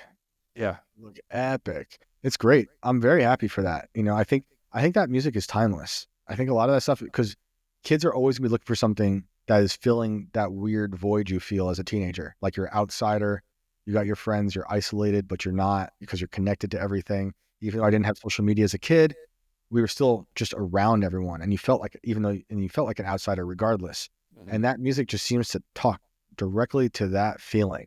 It does. Born or Deftones. And so it was like weird that it would be there for your isolation, but then give you this odd community from a distance. And then you go to shows. I never saw Deftones live, but just like any show where you're going to a place where everyone's there to see the same band and sing the same words. Yeah. And that's the greatest feeling. So since that feeling never goes away, those bands will always have that to tap into. Because I don't think it's a nostalgia thing. Sure, for some people, it's like, oh, it's back in the day and I'm going to relive that. But it's connecting with kids again. And that's amazing. And I hope all good music should do that. It should live on through the ages. Right. I'm still listening to stuff from, way back when, and I've been on like an outlaw country kick. I love country music. I love a lot of Hank Williams. I love Merle Haggard. And those guys are just like gangsters. I started getting into it once I lived in Texas because I was always a country hater. I was telling Jimmy on the other podcast about that. And he's like, who's your favorites? And I was like, oh, I'm going to sound like a poser because I don't know now. But I have this long country playlist that I've been making. Every time I hear one, I'm like, okay, that one's good. Throw it in there. And of course, I get Post Malone in there with his new record now. I love that record. I absolutely love everything he does. I'm a huge fanboy. Dude, that guy is super talented. So my Post Malone journey thought he was a joke. And I thought, okay, he makes cool rap beats, but not for me. And then it was during the lockdowns, he did that Nirvana live stream. Mm-hmm. Did you see it? Yeah, I watched it live, yeah. So did I. And I was like, okay, this dude is brilliant. I mean, he killed it. He sounded great. The band was great. So that... Wearing a dress, smoking cigarettes, just like... Yeah. All right. I did not see him in this light. And then I went back and listened to stuff. I'm like, oh man, this dude is brilliant. Brilliant. And can do anything. And then can do it live. And so then I started really getting into him, all his stuff. Because I do like a lot of stuff like that. Like I love The Weeknd. I think he's a genius. Yeah. And then him and The Weeknd do a lot of stuff together. They're kind of similar in a way. But then the country album came out. I'm like, dang, this is really, really good. I mean, I went and watched the Grand Ole Opry performance, which is incredible. And when that came out, I started my like country phase of listening to newer country artists that I didn't know about, like Colter Wall, Sierra Farrell. I love Sierra Farrell's music. I don't know her. You don't know her? So she's put out a record, I think that was last year. Look up the song Fox Hunt. Look up the song Wish You Well. This chick is incredible. And so I live in West Virginia now, and she happens to also be from West Virginia. So I like that connection because she's singing about a lot of like stuff that I'm seeing in my day-to-day life. But she did a long time ago this cover of a Steve Earle song. Steve Earle's another outlaw country dude. And I think it's called something like I'll Die on the Mountain or I'll Be on the Mountain, something about a mountain. That song, her rendition is incredible. It's incredible. I highly recommend listening to her. But there's a ton of these guys, like the Colter Wall stuff. He blows my mind. Post Malone's talked about him. I think they were trying to connect, to collaborate, but Coulter, like, I think he legit works on a farm in Canada. And like, he doesn't leave unless he's touring. So at some point their collaboration would be epic if they haven't already, and I missed it. But highly recommend him too. He does there's live things with him. Okay, so this is how I got into the country stuff. There's a YouTube channel called Western AF. This is great. These guys put out amazing live performances of these newer country people, and it's good country. Like, I'm not into, a lot of that, the newer, like, pop type country stuff. Bedazzled jeans and shit. Not for me. But this like newer outlaw country is just incredible. So that's where I found out a lot of these artists. That's where I found Sierra Farrell and Coulter Wall. And it's kind of like a new version. I don't know if you ever watched the Blogotech videos they did back in the day of bands. It was like a French video series. They do bands like Phoenix and Bon Iver and stuff like that, but it was really well done music videos. So these guys do it, but just for country, and it's always in a beautiful setting. But yeah, so like, I'm way into all those guys. I believe Sierra's on that Post Malone record. I could be wrong. But because there's like, he put out the second version of that record that has like 20 more songs, I feel like. Yeah, those are all like just him, and the first version has like all guests, right? Yeah. It's so good. But she's somewhere. I think she's somewhere on one of those records. What was that YouTube channel you were talking about? For the country stuff, it's Western AF. Western AF. Okay, I'm just taking notes of everything because I learned from people who come on Sick. here. Yeah, you'll dig it, dude. The production's super high quality, and there's some some misses on there, but mostly I find stuff I'm like, I immediately love it. You'll know right away. Yeah, it's just like a dude and a chick with a guitar, very stripped down, and it immediately hits me. And that's the best shit. Growing up on a farm, my dad loves country, and I listened to it growing up, but it never really did anything for me. Like, he's riding horses to country music, and I'm riding horses to Ace of Base and DMX.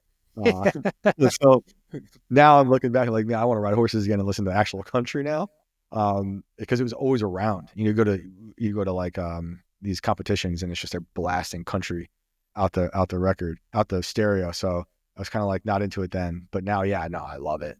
Yeah, I think for some reason I just never liked it. I didn't hear the right shit either, though. And then moving to Texas and living down there, and like, you get into outlaw country, and you're like, okay, I get it now. Now I'm ready for a pair of boots and a hat. Yeah, yeah, dude. Well, dude, I love that. I love how a landscape can affect what you want to do. Funny enough, so this is like how sensitive I am to landscapes and being in states. Like, if I'm in North Carolina, I'm like, I gotta listen Between the Buried and Me. Last winter, I spent a weekend in Ohio, catching like child predators, like really bad people, and getting shit in prison. And it was very that fucked me up. Like, I was not in a good place, because you're having to like read what they're saying to these kids, and horrible stuff. How did you get into that? So there's this dude I follow, Alex Rosen, and he does it for a living. He travels the country, him and a team, and they have a decoy that they use on the internet who pretends to be a little girl who's a 23. She's really 23. And they send the decoy out, and these sick men, and all types of people, firefighters, Pizza Hut managers, or actually Domino's pizza managers, you name it. There's no political persuasion. There's no one rhyme or reason, age. It's all types of sick, mentally ill people, and people who just hide like monsters in the daylight. And so I saw he was doing it. I'm like, I want to profile you, because I was doing a lot of profiles at that year. And I was like, I don't want to see this, but this seems very important. And, I've had some run-ins with these types of bad people just in my like personal life, and I want to put them in jail. And the other thing is, there's a lot of people who do this, and some of them like go after and just like beat them up. And I understand that urge to just want to destroy these people, but that hurts the process. I want them just put away. Right. So Alex is really good at using the decoy, getting them to confess, calling the cops, keeping it mostly cool, although he's been threatened a bunch, and getting them put in prison. And he's put people away. for a Oh, while. that's awesome. I always wondered how that worked because I see a lot of videos of people doing that and like approaching them in a store or something, and then it like goes bad. I'm like, how do they work with law enforcement? Did they ever get in trouble for trying to take the law into their own hands, or like? It depends on the state. It depends on the state. State by state laws, they all change, and Alex knows the law in every state and knows what to do. But mostly, to just boil it down to the simplest thing, is they have to confess and they have to have something on their person, like the child porn or something that's on their phone to be confiscated. But like we had one guy who confessed to having it, and we drove to his house and he had it all on his computer. I didn't see it or anything, but the cops came and they're like, yep, took the computer, took him, and he went right Holy to jail. shit. That's so awesome though. Like, and his wife were there the whole time. Dude, these guys are insane. Not always guys, but so like that was harrowing. And because you have to read these messages that they're sending to what they think is a little girl saying they want to do all these things. And like, I got 3 kids and in the story, I'm like, there's a part in the story where like I call them demons. I see this guy, we're with him in the middle of in the middle of a field. And all I'm envisioning is like a bullet hole opening in his head. And I'm like, this guy doesn't deserve life. But obviously you can't do that. I want them to go away. I also have a lot of issues with capital punishment, but the best way is to just get them away from everyone. These guys are living near kids and schools. They've already gone to jail for it and they've gotten out. So all types of stuff. But anyway, I'm in Ohio. I need to like listen to music that's going to like get me through it. And I'm listening to from a second story window that whole weekend. Oh, holy shit. Everywhere I'm driving, I'm blasting your band. And I needed that like as steroids, like emotional steroids to get through. Because like it was so like Alex does this every day. Like that there's so many bad people out there that confess to this stuff all the time. And we caught like 4 people in 48 hours. Holy shit. Like nonstop, just whipping around Ohio. He says Ohio is actually one of the worst states for it because of the laws. And it was interesting. But the cops we had to deal with were mostly cool. They go through the whole thing. They make sure we're not just making it up because here's some guys who live stream this thing because he live streams for an audience, but it's also like protection, Right. we just go up to the houses and knock on the door. This one guy, the last guy I did in Ohio, was a firearms instructor. I mean, holy shit. we're just showing up. We're just showing up, walking on the door. Like this dude could shoot you or himself. And he didn't, what I saw mostly was him just like confessing is it's like, they know they've done something bad. But yeah, that whole story is insane. But yeah, so that's what I mean with landscapes. I was like, oh, I'm in Ohio. I need this. And it got me through it. And that tends to happen to me a lot where like, I know like if I were to be in Buffalo, I'm gonna have to listen every time I die. Mm-hmm.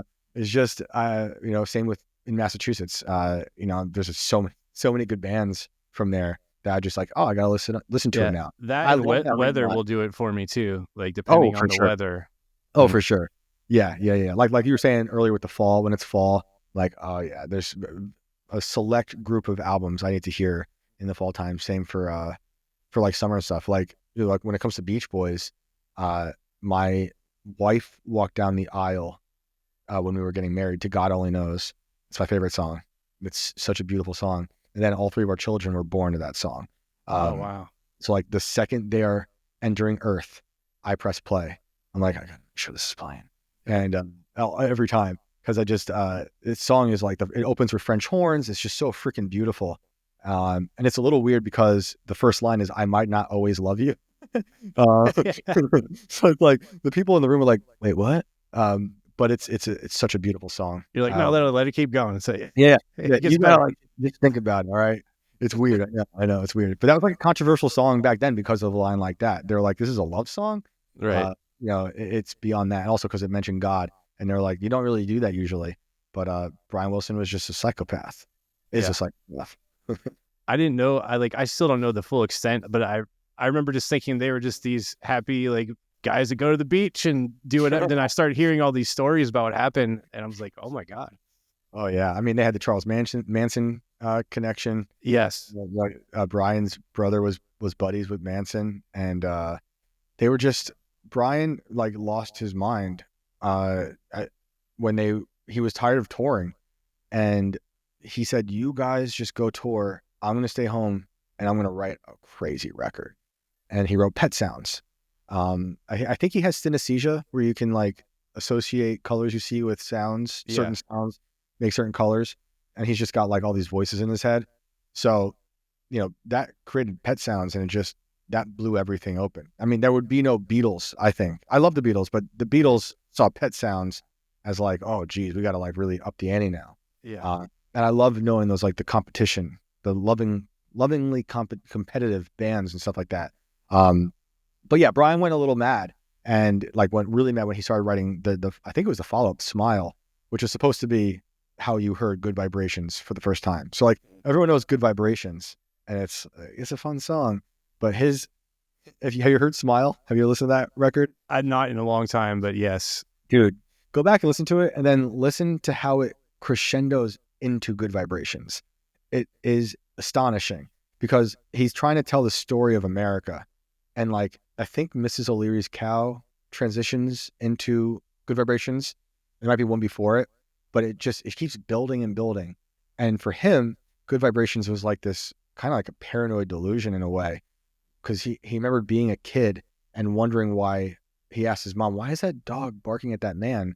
And she said, like, dogs can pick up on bad vibrations. So that was like needling around his brain this whole time, and while recording that record, he, there's like some crazy stories about him really losing it and being, I think when he was recording Mrs. O'Leary's Cow, because he was talking about the fire, he started a fire in the studio, and he made everyone wear, have you ever seen these pictures? He was wearing like the fire hat, and a fire happened like down the street, and he swore he like manifested the fire. Oh my God. He was like, that's when he started to really like be disconnected. And there's like a box set, or you can actually, I think it's on Apple, you can listen to all the outtakes from Smile, and you can hear him being like, he's like, this is Brian, I'm trapped in the piano. And he's totally out of his mind, like singing like as if he's from inside the piano. And there's also one of the greatest renditions of any Beach Boys song ever. It's a solo version that Brian plays on piano of Surf's Up. I think it's called Surf's Up Solo 1967 or something. Dude, you'll never hear the song the same way. It's unreal. So I'm a huge fan of him and stuff. And it's a bummer. They did him kind of dirty. Like his doctor like kind of dosed him up on drugs, and he just became a recluse for a long time and gained a ton of weight. And it was really a shame. It was before my time. But in looking back, I'm just like, man, that sucks. They took him out, and, but he put out stuff afterwards that was still good, but they broke apart Smile. They took apart all these songs, and they put Good Vibrations on another thing, and they were trying to recreate that Boys in the Beach feel. Whereas he's like, no. The 60s are about like paranoia. This is a band that sounds pretty, but we're paranoid schizophrenics. Right. And, that's amazing. It's amazing. And, like my dad would give me like Robert Frost to read as a kid, and he'd be like, it sounds nice, but there's a much darker thing happening beneath the surface of these words. And so I would think of that all the time, which is funny now because he doesn't really like that about the Beach Boys. He's like, he's not into the Brian Wilson darker stuff. Like if you listen to Brian Wilson or the Beach Boys doing Till I Die, super dark song. Like that should be a metal song. Someone recover Till I Die. But yeah, Brian just kind of like went mad, and but he's back, and I saw him. My dad and I a few years ago went and saw him play Pet Sounds in full. He didn't have the Beach Boys weren't with him. One of them, I think Al was with him. But he had all their band, and I don't really care. I don't care about the Beach Boys. I just wanted to see Brian, and he's such a fragile. He's fragile. The way he is now is just a fragile man. But he sounds beautiful, and he just sits there at his piano and just played for like 2 hours. He played Pet Sounds, and then he played some other songs. It was remarkable. It was totally remarkable. And I was another one of those things, like I just teared up, it's just too beautiful. Yeah. Cause you thought you maybe would never see that again. Oh yeah. I could not believe it. And honestly, I'm surprised he's still around after all the things he's been through and put his body through and all the drugs that guy's taken. Yeah. He's still around, and he still sits at the piano and just rocks. I mean, he's not. And how old is he now? 1,000. That's a great story. Yeah, it was amazing. I love it. I loved when I learned that side of them, because my dad is just like drinking beers in the Beach Boys and driving around with my Corvette with the top off. You know, Hell that yeah. was my idea of it until I got older and like someone started, he's crazy, right? And I started going into it. I'm like, okay, Yeah, totally mad. that's way more intriguing to me. My dad, he wound up at Woodstock '69, and he saw Hendrix. It was crazy. Like he got to see him. My mom is 4 years Wow. younger than him, so she was not old enough. Her parents wouldn't let her go anywhere. But he's got stories. He saw Hendrix a few times. He tells a story about going to see Hendrix once in some little club in New York in the city, and Hendrix just smashing the guitar to bits. And my dad's buddy got the guitar pieces. Oh, It's amazing. Like, why didn't you get it? wow. Yeah. Come on. But so I'm super grateful for my parents to put me onto music, and they show me like how important music is. Yeah. Like it's just sitting there as a kid, seeing their records and seeing like getting the whole physical copies and stuff and looking through the art, like that never gets old. And I as much as I'm happy about streaming services, although there's obviously a lot of bad things for bands when it comes to streaming as well, but it also gets you out to all these different people. I do miss sitting there just like, I just stare at the lyrics, stare at the artwork. I remember this is one of these things, like this time of year in the cold, snowy days, I remember being like 12 or 13 and getting OK Computer by Radiohead. And that was probably one of the first big moments of me being like, I didn't know like lyrics could happen like this. Like how I felt with Every Time I Die and Keith. Yeah. And they're kind of similar in a lot of ways, because they could be funny and sad and really oddly specific. But the lyrics to OK Computer were just like, oh my goodness. I'm just sitting there as it's snowing in my room, just reviewing over and over again, the art, the words and stuff like that. So, and I know I can still do it. I don't have the time as much as I used to then. It's just not the same now, because you used to have to go seek out music. You had to go pick it up, physically buy it, bring it home, and it meant more to you because of that. Yeah. And you would sit there, open it up and read the lyrics. Now I can just Google on my phone or whatever, find anything, and it means less. Anytime I see a record store, I try to go in. I like to support it and find something, whether it's something from my past or something new that looks cool to me. There's one in our town where we're at now, and it's sick. It's got like a sick metal collection, like all types of black metal, all really weird stuff. And he can order stuff too, and I could do that too. But I really like supporting these holes in a wall record shops that see how important it is. Like he's got shirts, from bands from back in the day that they might even just be, printed on some website. But I'm like, I love it. He's got the posters, in the window promoting the new records. And it brings me back to how I felt with that place I was telling you, Rock Fantasy. And even actually, I forgot about more than that. In our little town, we had this guy called Uncle Phil. I don't even know if that was his real name, but Phil had a CD store called Uncle Phil's, and that was like our go-to spot. We go there, and he would get the albums like the promotional albums like a few days before. So I think we got issues like a day or two before it was released. Oh, sick. Just like, he didn't have to do that, but he knew we were obsessed. He could tell. And this dude was a chain smoker. He'd just stand outside and just let us roam around this like little itty bitty record store. And man, we got into so much music from there. It was awesome. I mean, we loved him so much. We went to his funeral. Oh, wow. When Phil died, I went to pay my respects because it was amazing. That was the last record store in town. No one else in the record store. And I like my kids having the physical things. I love that if they have an idea or something they want to hear, I can just pull it up. That's awesome. But for I think Christmas last year, or maybe it was his birthday, I got my son a cassette player. I wanted him to like just know what it felt like and how to use a cassette and the rewind thing and the sound of it whirring, all these things. They're like into as much as he's into all this stuff, their go-to things are right now it's like Europe. They love the Final Countdown. Oh yeah.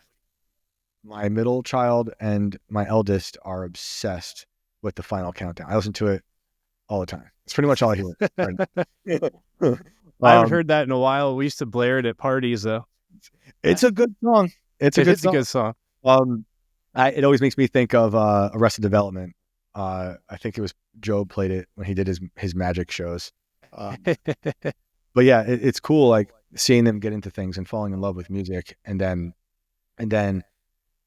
deciphering what's happening, you know, like Yes. they'll be like, is that a synthesizer or is that a guitar? And I love like, dude, I would spend way too much time for years just listening to music and reading Musician's Friend.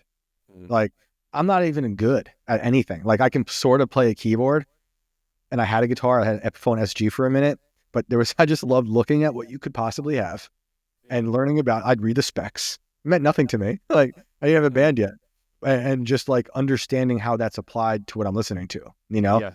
And so I love that they can like listen to stuff, because I do not like AI. I do not like a lot of people relying to make art on AI. You know, it's cool. I don't use it. I do worry about people using it too much to make things. Yes. I know people have, you know, argued with me being like, well, if you can't tell the difference, what's it matter? I'm like, fair point. For me, from what I'm hearing so far, I know it's going to get better. It just lacks that human urgency that we talk about when we talk about this type of music in particular, but everything really, although it will probably get it to a point where it can even match that human urgency. Probably.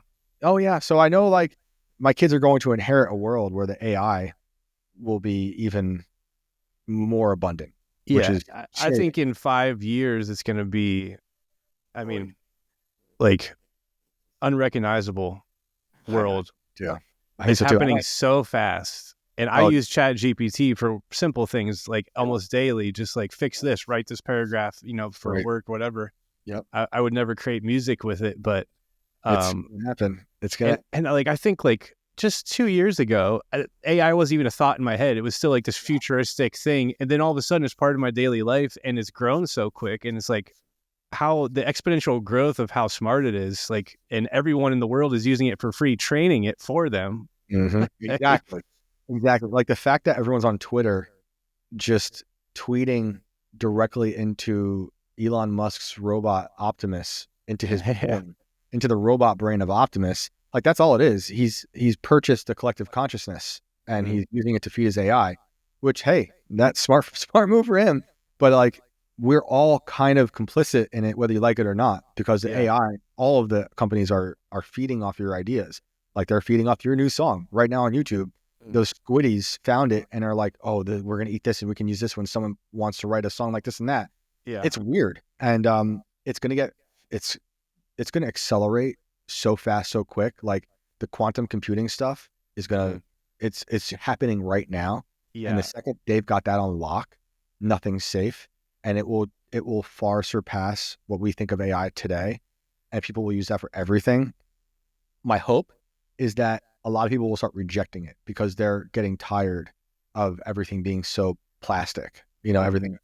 But even though it's going to get better, and there's people online who are making money off making fake personalities. There's fake influencers who are completely AI, and some people don't even know. I think there's OnlyFans models that are AI, right? Like, oh, for sure. Yeah. Crazy. That is crazy. I see. Cause like if you're a dude and you have an Instagram account, you get shown half naked women and like that little, like when you're scrolling and it's like the little reels feed. And then I've seen one where I was like, her face does not look real. I open it up and she's clearly like nice body, but fake face. And I'm like, and she's using that as a personality. She probably looks nothing like that. And probably has an OnlyFans making hundreds of thousands of dollars a month. Like, yep. Yeah, we're done, dude. I'm really against it because I want people to still make things. You know, I don't want that. I think about the Luddites a lot. You remember, like that was the group of people in Britain, like the 18th century, and they get a bad rap because everyone thinks the Luddites were anti-tech. I don't think they were anti-tech. I think they were anti the tyranny of autonomy, and they didn't want to be replaced. And that's what bothers me. Is like I want music made by musicians, and I'm not saying I don't like synthesizers. I'm not saying I don't like 808s or quantizing. You know, there's beautiful things we can do to integrate into the music, into the creating of stuff.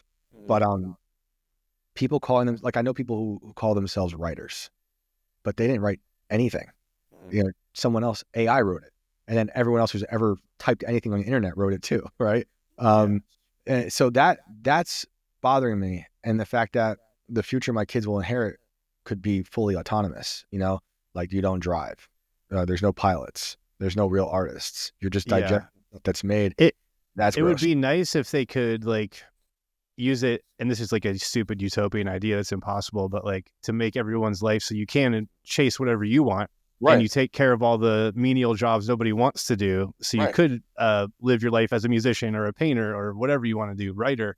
Yeah. But it's not going to happen like that. I don't think it will. It would be great, and there are things that AI can do that would be amazing, or like autonomous robots. Like the idea that they can use it to help cure diseases is amazing. You know, that's great. And also there's like child labor happening in these like these cobalt mines in like the Congo. That's really, really bad. They could just make robots do that eventually. Like, Yeah. then someone's gonna be like, well, robots have rights too, and that's a whole other argument we'll have to have one day. Yeah, for sure. You know, like Kim Kardashian is gonna be the first celebrity that's probably marry a robot. I think that's my guess. Is gonna happen. But yeah, I do worry about that, and so that's all to say. Like, I'm really trying. I want my kids to fall in love with this stuff, and also not fear technology. You know, like kind of like I do. I think my problem is I grew up without any of it, surrounded by people who had it, and so I'm kind of like a caveman. Like you saw me scrambling before we went live. Like I don't know how to use any of this stuff, and so like this part of me is like I'm just a Neanderthal, but I also really like stuff that's made by people, with the urgency of people and someone's own, you know, consciousness and the prism of all their influences coming through their brain. So, but you know, like to go back to what I was saying, the future my kids are going to have, I want them to be able to integrate with that cool technology, right? Yes. Like the way Herbie Hancock, I think it was Hancock, using the synthesizer, all of a sudden, that's awesome. You know, there's so many cool things, or people, you know, using 808s in a new cool way, or auto-tune doesn't always have to be bad. So just want people to understand like the importance of the organic and how to integrate it with the synthetic, but not being replaced by it. I agree completely. And like I've always kind of embraced technology. Now that I'm older, I'm a little more like stuck in my ways. And when we came back around with the band, I didn't realize how far technology had come with like digital amp modelers and all that stuff. Right. So I was still using like, you can't see it in the camera, but I have my old PV head that's huge and it's 100 pounds. And that's what we used to lug around on tour.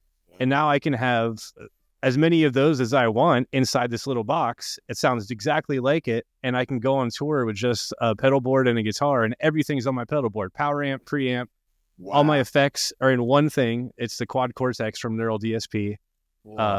So like, well, on the new songs, we want to use a lot more like effects on certain parts and choruses and reverbs and delays. And so if you have an analog pedal board, you're tap dancing to turn all those on if you want, you know, multiple things. And on this, you can just stack it on one preset and go, I got reverb, delay, and chorus, and one tap, it's all on. Or you could change amps with one tap. So you want a different amp. You want to use a Marshall for your clean tone and a PV for your heavy tone. You can swap in a one click of a button. So like that kind of stuff, it's still all real, and it's me writing music, but it makes my life easier. Yep. That's like what you're saying. You're keeping the organicness, but it's a tool. Exactly. That to me is exciting, you know? And I know even the things I don't like about AI, there will definitely be an artist at some point to use it in a way that I will think is interesting, you know, in a way I couldn't even think of. So I always keep that in mind. I just worry about the autonomy of it. Agreed. And how that will affect it. Kind of like how I was talking about the triggers on the drums, you know, it was like that first, like, it's all starting to sound the same. Like all AI art right now looks similar, even when it's super polished and looks realistic. Once you look at it, you're like, oh, this is getting pumped out of the same, you know, robot barf that everything else is. But it's gonna go crazier and faster. But that's crazy. Like I can't even imagine the stuff now. Like I haven't been in a studio in a long time. I can't imagine how different it is. And I used to be really obsessed with hooking my microphone up live through like an effects pedals. So there was one thing, it was like a purple box. I forget what it was called. We used to call it the Barney, but it had everything, like all types of weird effects. And I was going through my Mike Patton phase, and I was like, and I was really into Irony is a Dead Scene and Mr. Bungle and all that stuff. And it was always a pain in the ass to try to figure out live. And then at a certain point, I was just taking guitar pedals and hooking them up to the microphone for like distortion or reverb and stuff. So I love that. And then you made me think of how it used to look back in the day with, I think it was the Pod 6 or something. What are those, Uh, like the Red yeah, Effects pedal or something? the It's like Line a 6 pod. Line 6 pod. Yeah. Yeah. So this is the evolution of all these things and make it easier.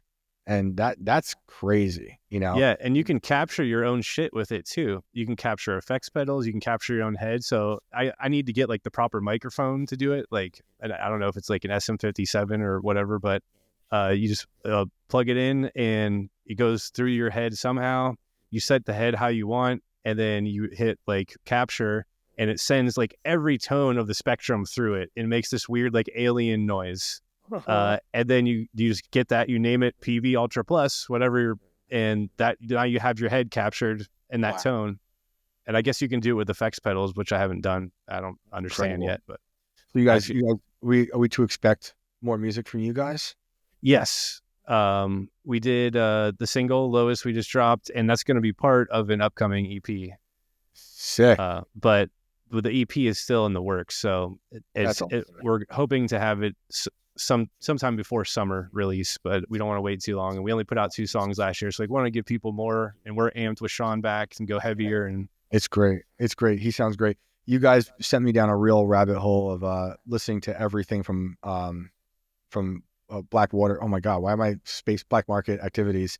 Like totally forgot Tony Danza was on that label. Yeah, they were cool as fuck. They were crazy. Their last record was like one of the meanest, heaviest records. Dude, they sound like everyone else is trying to sound like now. Back then, minus the overproduced recording. 100%. I remember one of the funniest moments was when actual Tony Danza played Tony Danza Tap Dance Extravaganza on the Tony Danza talk show. Yeah. I was like, I didn't know them yet. We were supposed to tour with them at one point, but it fell through because of lineup change. But I was like, well, we made it. Like everyone, I felt great for everyone. Everyone was like, that music made it on TV. That's hilarious. I love them though. I that's a band I listen to quite a bit still. But then I was listening to Deadwater Drowning, probably one of my favorite bands from that EP that they put out on Black Market is crazy. It's ridiculous. So heavy. Mm-hmm.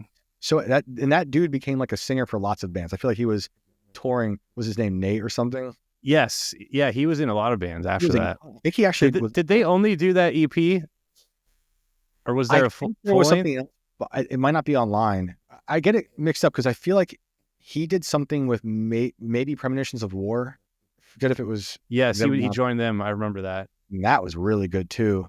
And then I was like, there was a band I couldn't remember until recently. I was looking it up and I finally found it. It was actually on Apple. Pariah. Dude, that album is crazy. Of like they had the weirdest transitions in their songs. Like all of a sudden they're in a breakdown. You don't even know how they got. Like I would be going back, like, how did they even get into that? I thought the Black Market roster was one of the greatest record label rosters around for everything. Like Guy put together such good bands. He did. I hope he still does more because he like kind of relaunched it to do that vinyl with us. Last year we did both singles on the vinyl. I'm having him on Friday, by the way, too. Oh, sick. Yeah. He's the man, dude. When we got into the Red Chord, I was just blown away from, we saw them live and it was fused in Revolving Doors era. And Sleeping or Dreaming in Dog Ears was coming out, or did just come out. And I'm like, this is it's not going to be all right. And seeing everyone pile on for that song was so good. And that's back when we were seeing them in like small clubs. I want to say Every Time I Die, I might've been on that show. This is in Chester, New York. But I love the Red Chord. And so I thought he put together a label that just had some of the greatest bands that still to this day they kill it. They're not around. They kill it. Yeah, he put together an amazing roster, and I'm proud to. Wasn't Ed Gain on that? Were they? Yeah, I think they were. Maybe I think they were, dude. Like that's a crazy band. Great band. Yeah, and great dudes too. I never got to do a tour with them, but I played a bunch of shows with them in Robinson and Faswa, I feel like. And then what's the guitar player's name? Such a nice dude. He came and hung out with us when we were in Syracuse recording Conversations. Sick. I think he's in one of our studio videos. It's like fucking retarded things we put out. They're called That's awesome. studio days with a That's awesome. DAZE. I think Just we played with them once in Poughkeepsie, and I think maybe they played this festival we played in. It was the last date of one of our tours with My Bitter End. It was in Michigan. It was called How to Beat a Dead Horse Fest. It was like sounds a 2-day familiar. fest. Yeah. You guys might have played, honestly, but it was not the day we played. It was in a barn. It was a place. The place was called a Barn of 1,000 Souls. Huh. And there was really great bands that Might have played. been before my time. Yeah, it might have been. That was like 2003 or 4. Oh yeah, definitely. I joined in 06. Okay. But it was great. It was a great fest, and I think they played that. I'll never forget the band that played that made me crack up was remember Two Dead Sluts, One Good Fuck. Oh, I have not heard that. You just memory unlocked. Yeah. Holy shit. They showed up in a pickup truck to that fest and refused to play on the stage. They wanted to play in the bathroom. It was so good. It was so good. I have to look that up because I know I had that on a burnt CD. I have not heard that name in probably 20 years. Yeah, there's band names that I'll just never forget. Even bands that like never went anywhere. Like so for a long time we would just open up these shows in a place called Olives, which was in Nyack, New York, and this was where Sawtooth Grin and Number 12 played all the time. And it was so I was like, oh, I get to watch my favorite bands. And but there'd be other bands peppered in as openers every now and then. I'll never forget Human Bone Bicycle Sciences Industries. Never saw them anywhere else, but they had a great name and they sounded awesome. The drummer was a singer and he had massive dreads, but he kept them somehow in a huge beanie. Like they were stuffed in the beanie. I don't know how he even found a beanie that big, because it was like I can't even make my hands big enough for you to see. It was hilarious. But yeah, I mean, those Sawtooth, I can't even speak enough about how much I love that band and how cool it was seeing those guys play all the time. And that whole scene, like I was saying in the beginning, like it was cool to be able to go to Connecticut or upstate New York and get a lot of that hardcore, like real hardcore stuff, or even in the city, right? And Syracuse not being so far away, and then getting this weirder, noisier, grindier stuff that was happening in Jersey and the city, like with Number 12 and Sawtooth. And it was, I think that's probably had the biggest influence on the band we were doing, because we wanted to be like a little bit of all that. We love the idea of the breakdown being crazy, but also being crazy, unhinged riffs and stuff. But Sawtooth is putting stuff out as well, you know. It's funny enough. So John Carroll's the Sawtooth drummer now. John Carroll was booking all those shows at the place called Olives. And that's when he was in a band called Negative Hate, which is probably up there somewhere online. Really worth looking into. He's like one of the greatest drummers. If you don't know who John is, he's also played with Horse the Band for a long time. With a great band. So it was that whole scene in that like northern Jersey, southern New York was just it's probably my favorite. Seeing, you know, getting to see Sawtooth all the time as your home band was crazy, because that was like a local band in the South. And then Shai Hulud moved from Florida to New York. So we had them nearby. All Out War in Newburgh, New York, which is just above us. So it was, but we were so lucky to have all that types of stuff. You know, yeah, that's crazy. like all those weird genres of metal, and then to play it together. And then like on top of that band I was telling you about, When Dreams Die, they didn't sound like any of that. So we'd have like these bands that were kind of like Coheed and Cambria-ish, or Glassjaw-ish, grindy-ish, you know, the Sawtooth stuff, Daughters stuff. It was great. It was great. And I then getting to tour the country and seeing all those scenes everywhere. Like my dream one day is to do like a documentary on just that like era of music. The 2000s, small town, grind, heavy noise stuff, you know. And the bands That would that be know awesome. like that we probably have burnt CDs of. Like starring Janet Leigh is a band I'll never forget. Never saw them anywhere else. I don't remember where they're from, maybe like Wisconsin or something. They were incredible. That's like my dream one day. So just make that that's such a great idea. Yeah. I'd love to do it. There's so many bands like that I think people would love to hear. You know, kind of like how we're talking about that the new metal stuff from back in the day. This music also touches on a certain nerve that I can't really explain. It's beyond the isolation feeling. It's like it's something so raw and unhinged. People love, you know. I'm often reminded when I think of it, I think of like the Dillinger stuff and bands like The End or bands like Ion Dissonance that I love a ton. Makes me think of classical music way back when. I think it was the Four Seasons, might have been called. I forget the name of the composer, but when it was played for the first time, people lost their minds, and it was like a riot. They couldn't handle it because it was so dissonant, right? Like he was using dissonant chords for the first time.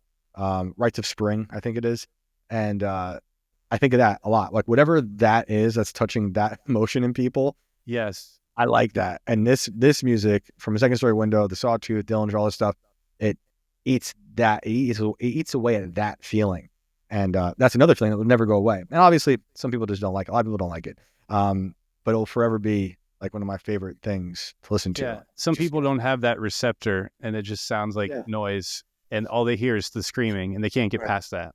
And it's all the same, you know? Like, it could be as different as Glassjaw and Burnt by the Sun, but they're like, I can't do it. I'm like, no, you're different. Whatever that is, though, I'm glad I have it because it changed and shaped my life, and is now doing that again. Because like I took a long break from this, and I feel like a new person again. Yeah, but also the same energy from back then. I'm like amped again. I'm sure. I sometimes will joke around being like, we'll play music again, like in that band. You know, I got this other band I put together that was, we recorded it a while back, and that band is more like, I also love the Chili Peppers and the Killers and just rock. And I wanted to try singing and not screaming. And it was that. And I love that. And we played one show once a while back, and it's fun, but it doesn't have that feeling. Right. Mm. And so me and my friends, Maddie and Pat, who had Mabus, we'll joke. I don't know if we're half joking sometimes. We're like, we'll play again. And nothing gets me more excited than thinking of like what that shows what those shows could be. You should do it, dude. Maybe at some point. It's very even if you just get in a room to practice and try it out and see how it feels, like that would probably spark so much. I know. I would love to. Maddie never stopped. So Maddie has a new band now, and I wish I remember their name. They just put out new music, and it's great, you know. And I hung out with him when I was in New York last, and I'm like so happy for him, but also jealous. I'm like, damn, he's doing it. He's always had a metal band to play in, always been playing live, and it's amazing. But yeah, at some point it would be great to get in a room and just be like, let's be loud and play some of these old songs. Cause I do miss it incredibly. Yeah, there's something about the feeling of the loud, like this being right next to a real drum kit and your amp and have a half stack, just the feeling you hit in your chest. And then those sounds you're making and the chaos, I don't know. It's like, it's just the way it vibrates through you. It's just something, it's like cathartic. As destructive as the chaos is, it's also healing. Yes. I don't understand, because something would just switch off in my brain every time we played, where I'm like this animal, right? And I'm inspired by all these people who were animals on stage. I loved that. And I couldn't help it. Like something like I didn't care what happened to me. I didn't care if I'm bleeding, if I'm broken. And we played in like Monroe, Louisiana, some skate park on tour. And we showed up and like no one was there. And it was like a very Christian skate park. And I think our friends decided not to play because there was no audience. And we were like, fuck that. We're playing. Like I don't care if no one's here. It was like a pastor and his kids. Yeah. And you would think I would try to be more respectful, but I black out. I'm throwing the microphone through it was like a tiled ceiling and ripping down the ceiling. I'm like, afterwards, I'm like, why? Why am I doing that? Why am I doing that? But I just could not help it. And it's how every show went to some degree. Yeah. Phones are breaking. I'm breaking. It's whatever.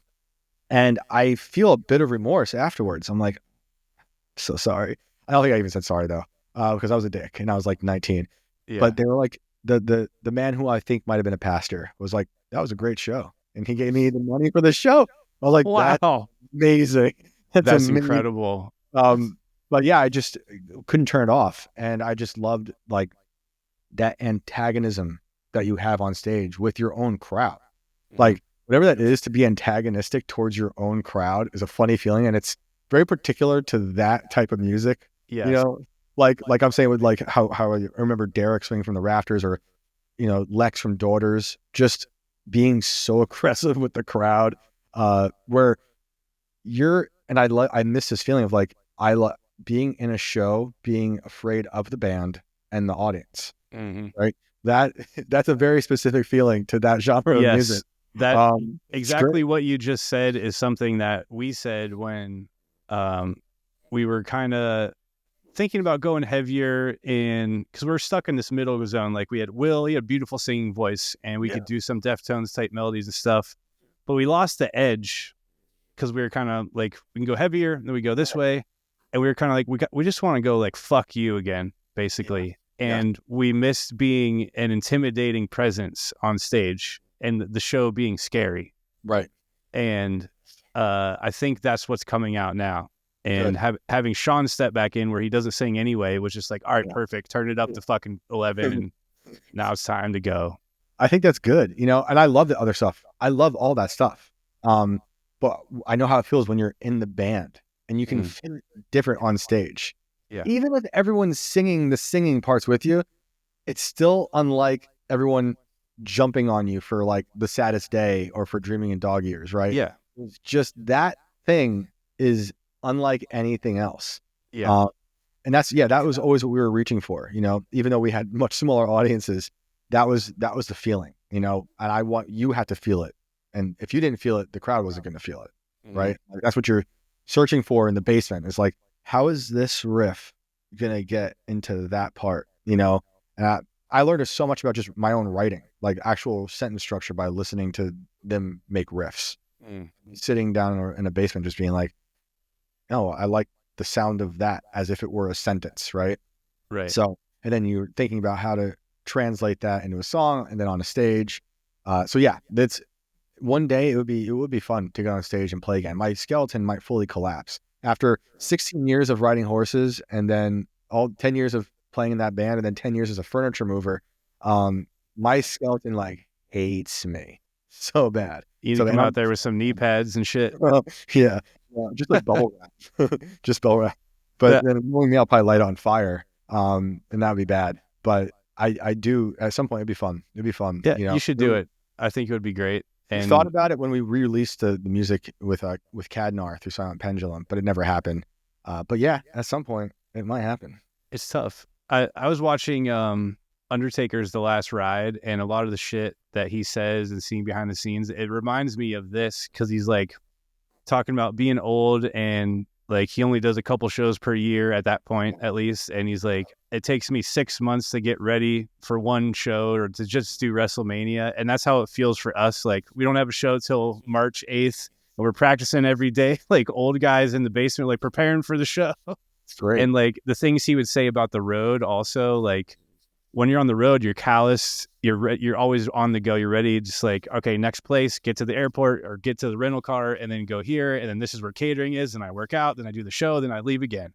And that's what tour is like you get to the show, you sound check, you go eat, you play, you have to get back in the van and sometimes drive overnight. You don't know if you're going to have enough money for a hotel, but you get in that mode. And that, like, when you said like earlier, like something about like the torture of the road and all that, those things weighing on you, you'd still rather be out there because when you come home, you don't know how to turn that off. That like survival instinct is on. You don't know how to sit still. Yep. And I had a taste of that last year when we just went and did a weekend. We did Boston and Brooklyn. Right. And I came home, like we got home Monday and I woke up Tuesday in my bed, like I need to be out there. Like, why am I home? I didn't expect that. It completely took me by surprise that I was like, I thought I was going to be ready to be back in my bed. I'm 40 years old now. I just want to chill. And that was really cool. But I'm like, nope, I want to be back on the road. I belong out there. It just like right like that. Yeah. I love that feeling. Like, so now, you know, my little tours are like when I do these stories and I get to tour, you know, for some parts of the country. So I've seen even more of the country now because I get to write these stories and I'm constantly thinking about the touring back in the day, which prepared me for all this because I can live on a very, very little bit. I do not need much. I learned very early on, I don't need much. I got very used to gas station food. You know, like my trick on tour that I learned was like, I can trust a tuna sandwich from a gas station depending on the sliding doors, if they were electric or not. If you have to pull open the door, typically the tuna would not be good. But if they had electric doors, that's probably better tuna. For whatever reason, I was eating tuna sandwiches from gas stations which might have a reason of why I have a better immune system now. It's like nuclear waste in wheat Or bread. the hot dogs and that relish that's been sitting out all day, or God knows what. Like, Made me strong. But like, you learn so much about what you can tolerate, how you can sleep. We were sleeping on top of the trailer, right? On the side of the road, and you're waking up to the sun blasting you on metal, and you're like, I'm awake, let's drive. Like, sometimes you didn't have a hotel room. Sometimes you're sleeping in a forest. Sometimes we would squat in houses sometimes. Like in Baton Rouge, Louisiana, we squatted in some spot. We needed flashlights to find a place to sleep. Never cared. I was like, we're here playing music. No, it was such an adventure. Like every day was new. And I think that's why, like, you'd be like, I'm not making any money, but I don't need to, because we get just enough to keep us going till the next day. You don't know what's going to happen, who you're going to meet, how the show's going to go. Unlike now, very exciting. I had no responsibility then other than that too. Yeah. Stage. The show was the responsibility. Now, is different with the kids and job and all that stuff. But I still have that when it comes to the writing and everything I do. It's that same, I pull from the same feeling of like, I just need to put out the thing that's going to make me feel like I did something that I'm proud of, Right. When I'm showing up to the stage and I'm just screaming. Like when I'm writing, I'm thinking of screaming, it's never really changed. I want to yell at people constantly. Yes. You're like, I'm trying to scare you. But also, I love you. Thank you for listening. That's a perfect way to put it. That's my motto. Yeah. So I also, before we go here, at some point, I would love to hear about your podcast and how you got into paranormal stuff. I didn't know it was a paranormal podcast until I started looking up, like, just want to make sure I know who everyone is and like how to introduce them and stuff. And I'm like, oh, this is sick. So I listened to the most recent one, I think it was, about the drones and the fires. And, but I've always been obsessed with paranormal stuff since I was a kid, reading every book I could on Bigfoot, ghosts, you name it. And I just did an episode by myself last night that I'm going to put out tomorrow about sleep paralysis, because I have a sleep paralysis demon that has visited me since I was probably 17 years old, something like that. And it happens. It's black, tall, skinny, every time the same, and it's never not there. Does it have a hat? Yeah, I can't say if there's a hat. It's a dark figure though, and could people see the Hat Man? Do you know about that? Yeah, I looked up pictures and I saw that, but I haven't read about it. Okay. Yeah, so the show, people call in. I have a guest, and then people also call in, kind of like coast to coast style, tell us their stories. And the shadow entity thing is a big deal. A lot of people see that. So I also had that as a kid, and I guess that's where it started. Was I grew up on that farm. The house was built in the 1700s. Half of it was built in the 1700s. The other half was built right after the Civil War. And really old house in the middle of woods, no neighbors, nothing, just us, some graves and horses. And I just had this feeling that I was always with other things in this house. And my parents were always very nonchalant about the ghosts. We had a ghost, something was going on in that house. It was always just, the typical cliche, you hear the sounds. Back in the day when you had a Magnavox TV, those giant like casket-sized televisions, and if you had it on like channel 3 or the input, you'd hear like a hum happening from the TV. Well, even if the TV was off, that hum kind of permeated the house all the time.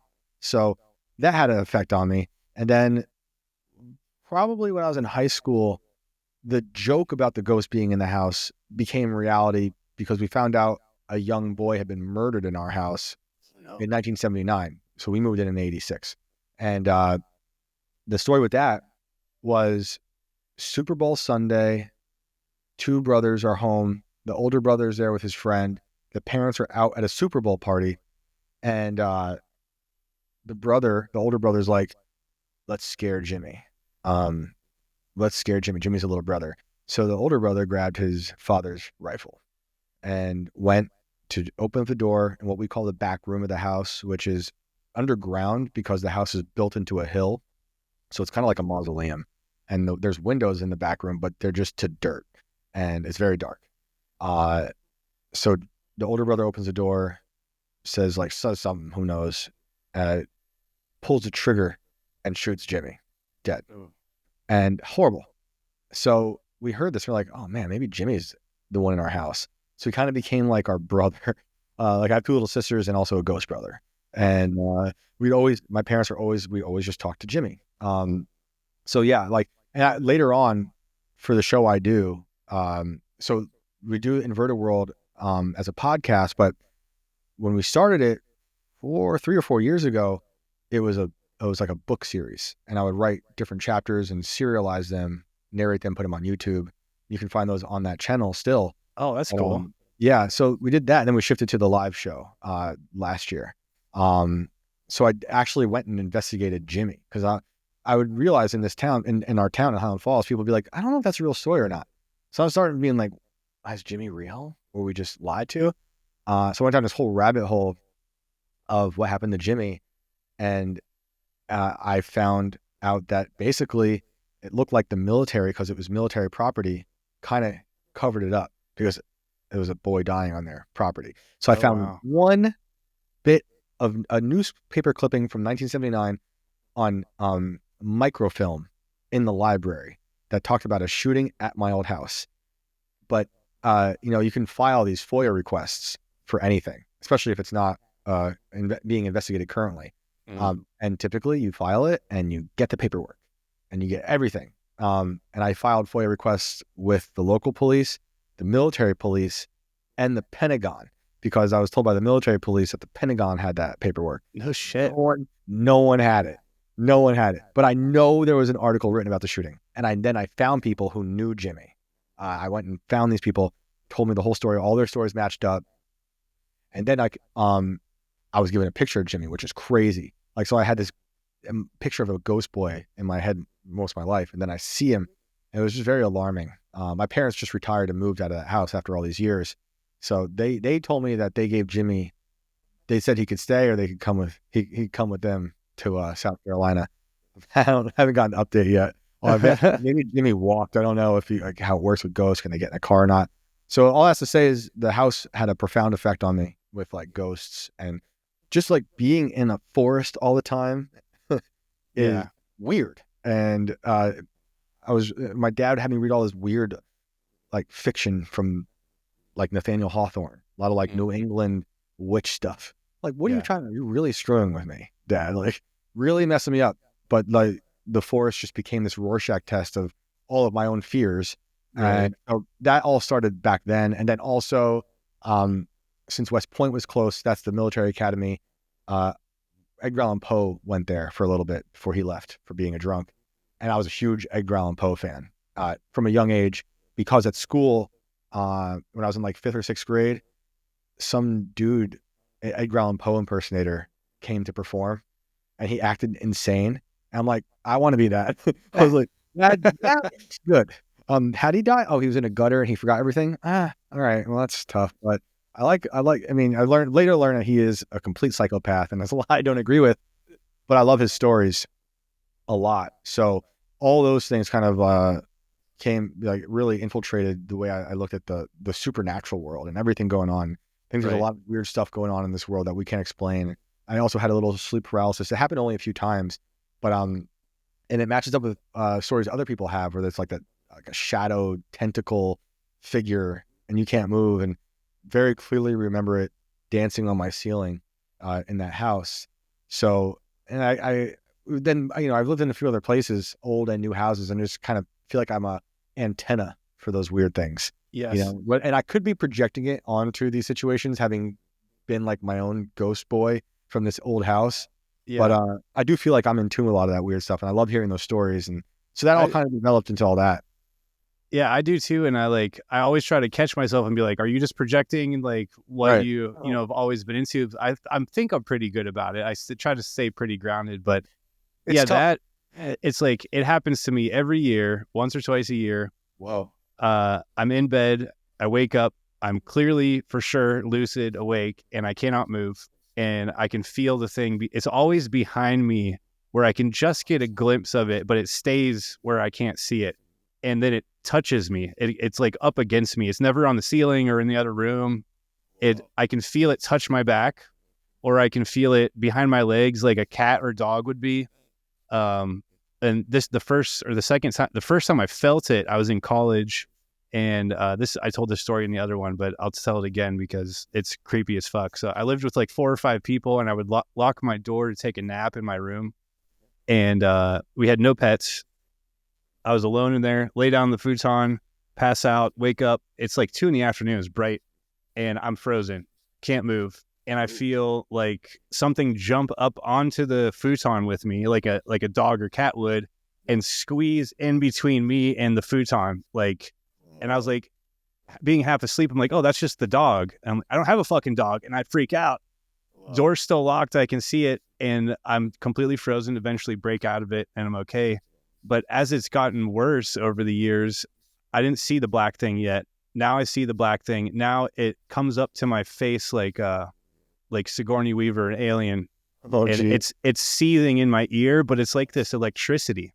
Yeah. And it goes all through my body, and it is just pure fear, utter terror. It is awful, and it feels like whatever it is has the most evil intentions toward me, but it can't do anything because it's like from another realm or something. Wow. I think electricity is a vessel for them to get here, right? I've had experience with that too. Not to that, I've had like a weird positive experience, but I think they use electricity. And I always think of David Lynch, Twin Peaks, season 3, episode 8, happens to have 9 Inch Nails in it. He shows the atom bomb exploding very slowly for a very long time. And then he shows these like entities creeping into Earth. And I always think of that as like, that's the explanation for like things you're talking about. Like they found a way through here through electricity, and that's how they communicate with us. Yeah, it's one way. There's probably more than one way, but that's one way. Yeah, that makes sense. But it just like whatever that is, it's definitely, it's like breathing, it's seething, it's evil feeling, and it's like every time it breathes out, it's like I feel that go into me, and it goes all through me, and I've never felt fear like that otherwise. But now it's happened so much, I don't get as panicky.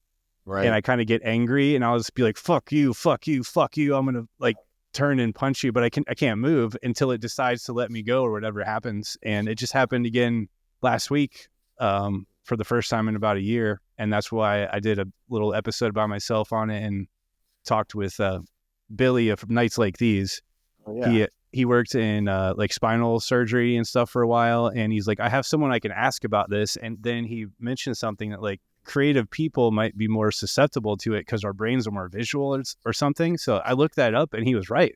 Yeah, interesting. Just like we're more susceptible to being depressed or you have other conditions, you might be more likely to have sleep paralysis. So I was like, because we allow ourselves to be a little more like sensitive in like the actual sense, like an exposed nerve to the world, that we're consuming so much.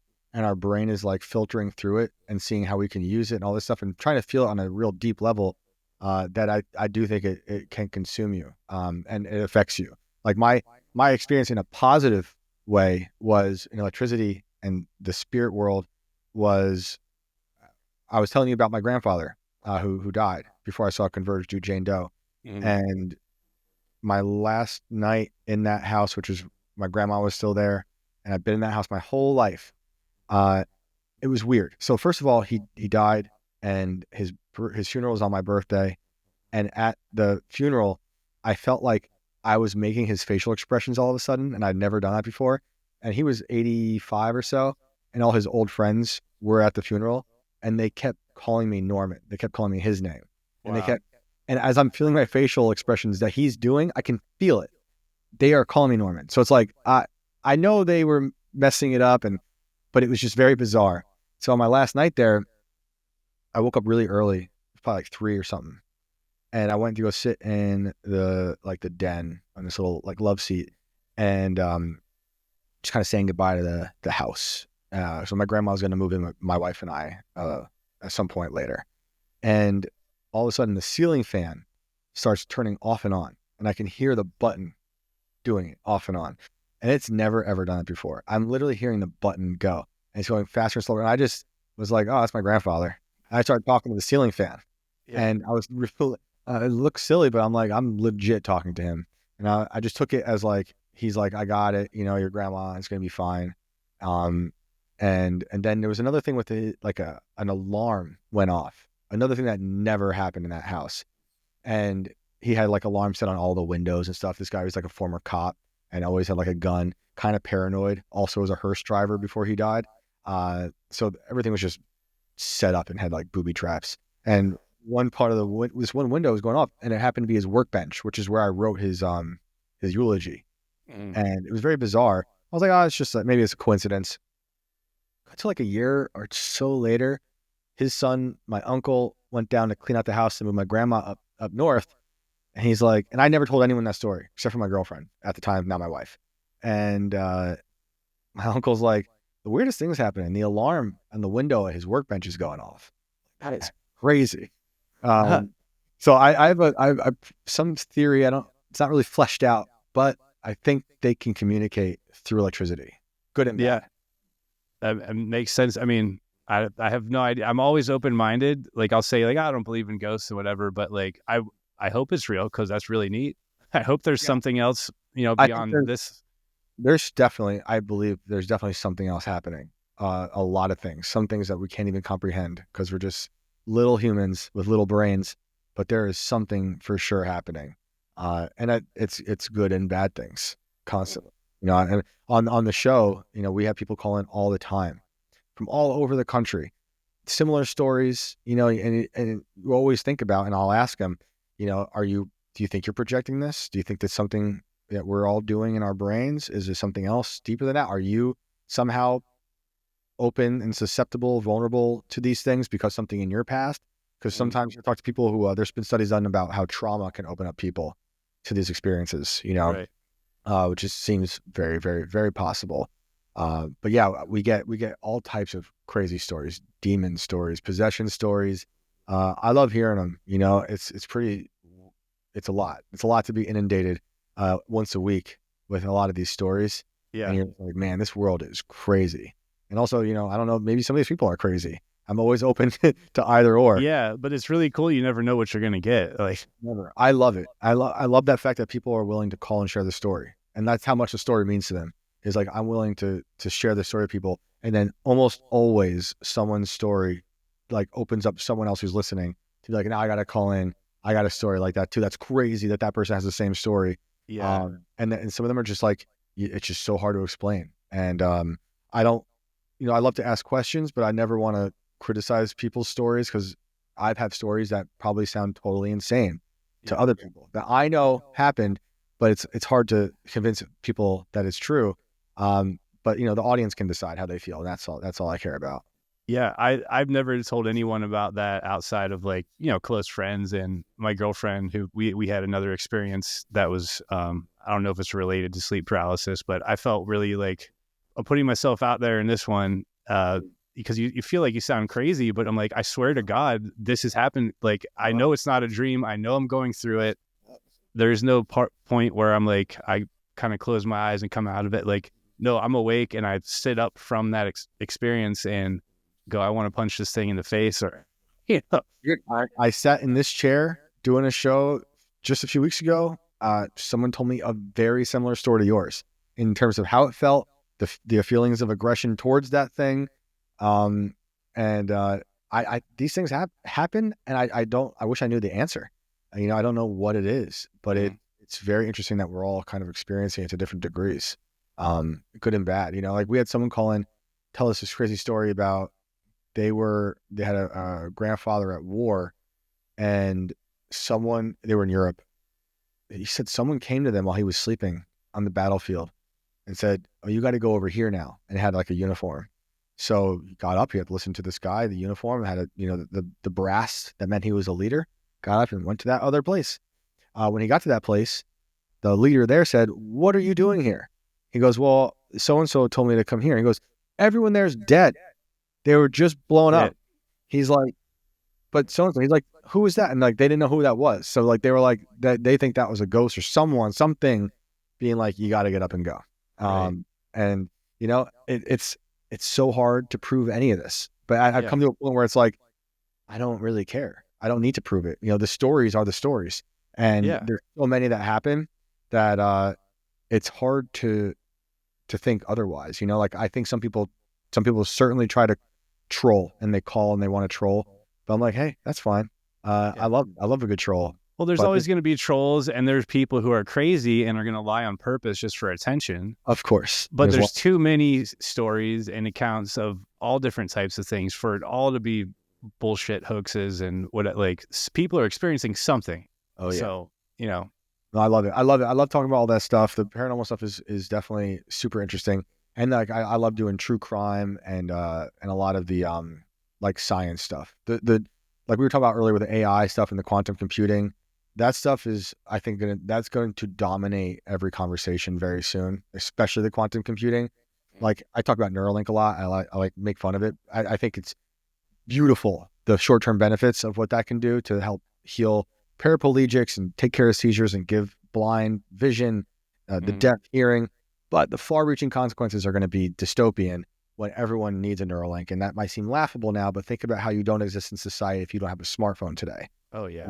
So it's going to happen. And then on top of that, the guy who co-founded Neuralink has a new thing now called science. It's just called science. And you think Neuralink is crazy? Look up that. Because they're going to shoot it into your eyeball. And it's oh my God, I have not heard of this one yet. They implant it in the retina, and it's wild. But it's right around the corner. So like all that stuff is fascinating to me. And as someone who's borderline Luddite, even though I do this for a living and like use technology all the time, I love it. But again, I want to remind people the Luddites weren't anti-tech; they're anti-tyranny of autonomy. And that's what I want to make sure people understand. And because this is beautiful, the fact that we can do this right now is incredible. I just think we got to worry about what the future is going to look like, which is everyone's problem always.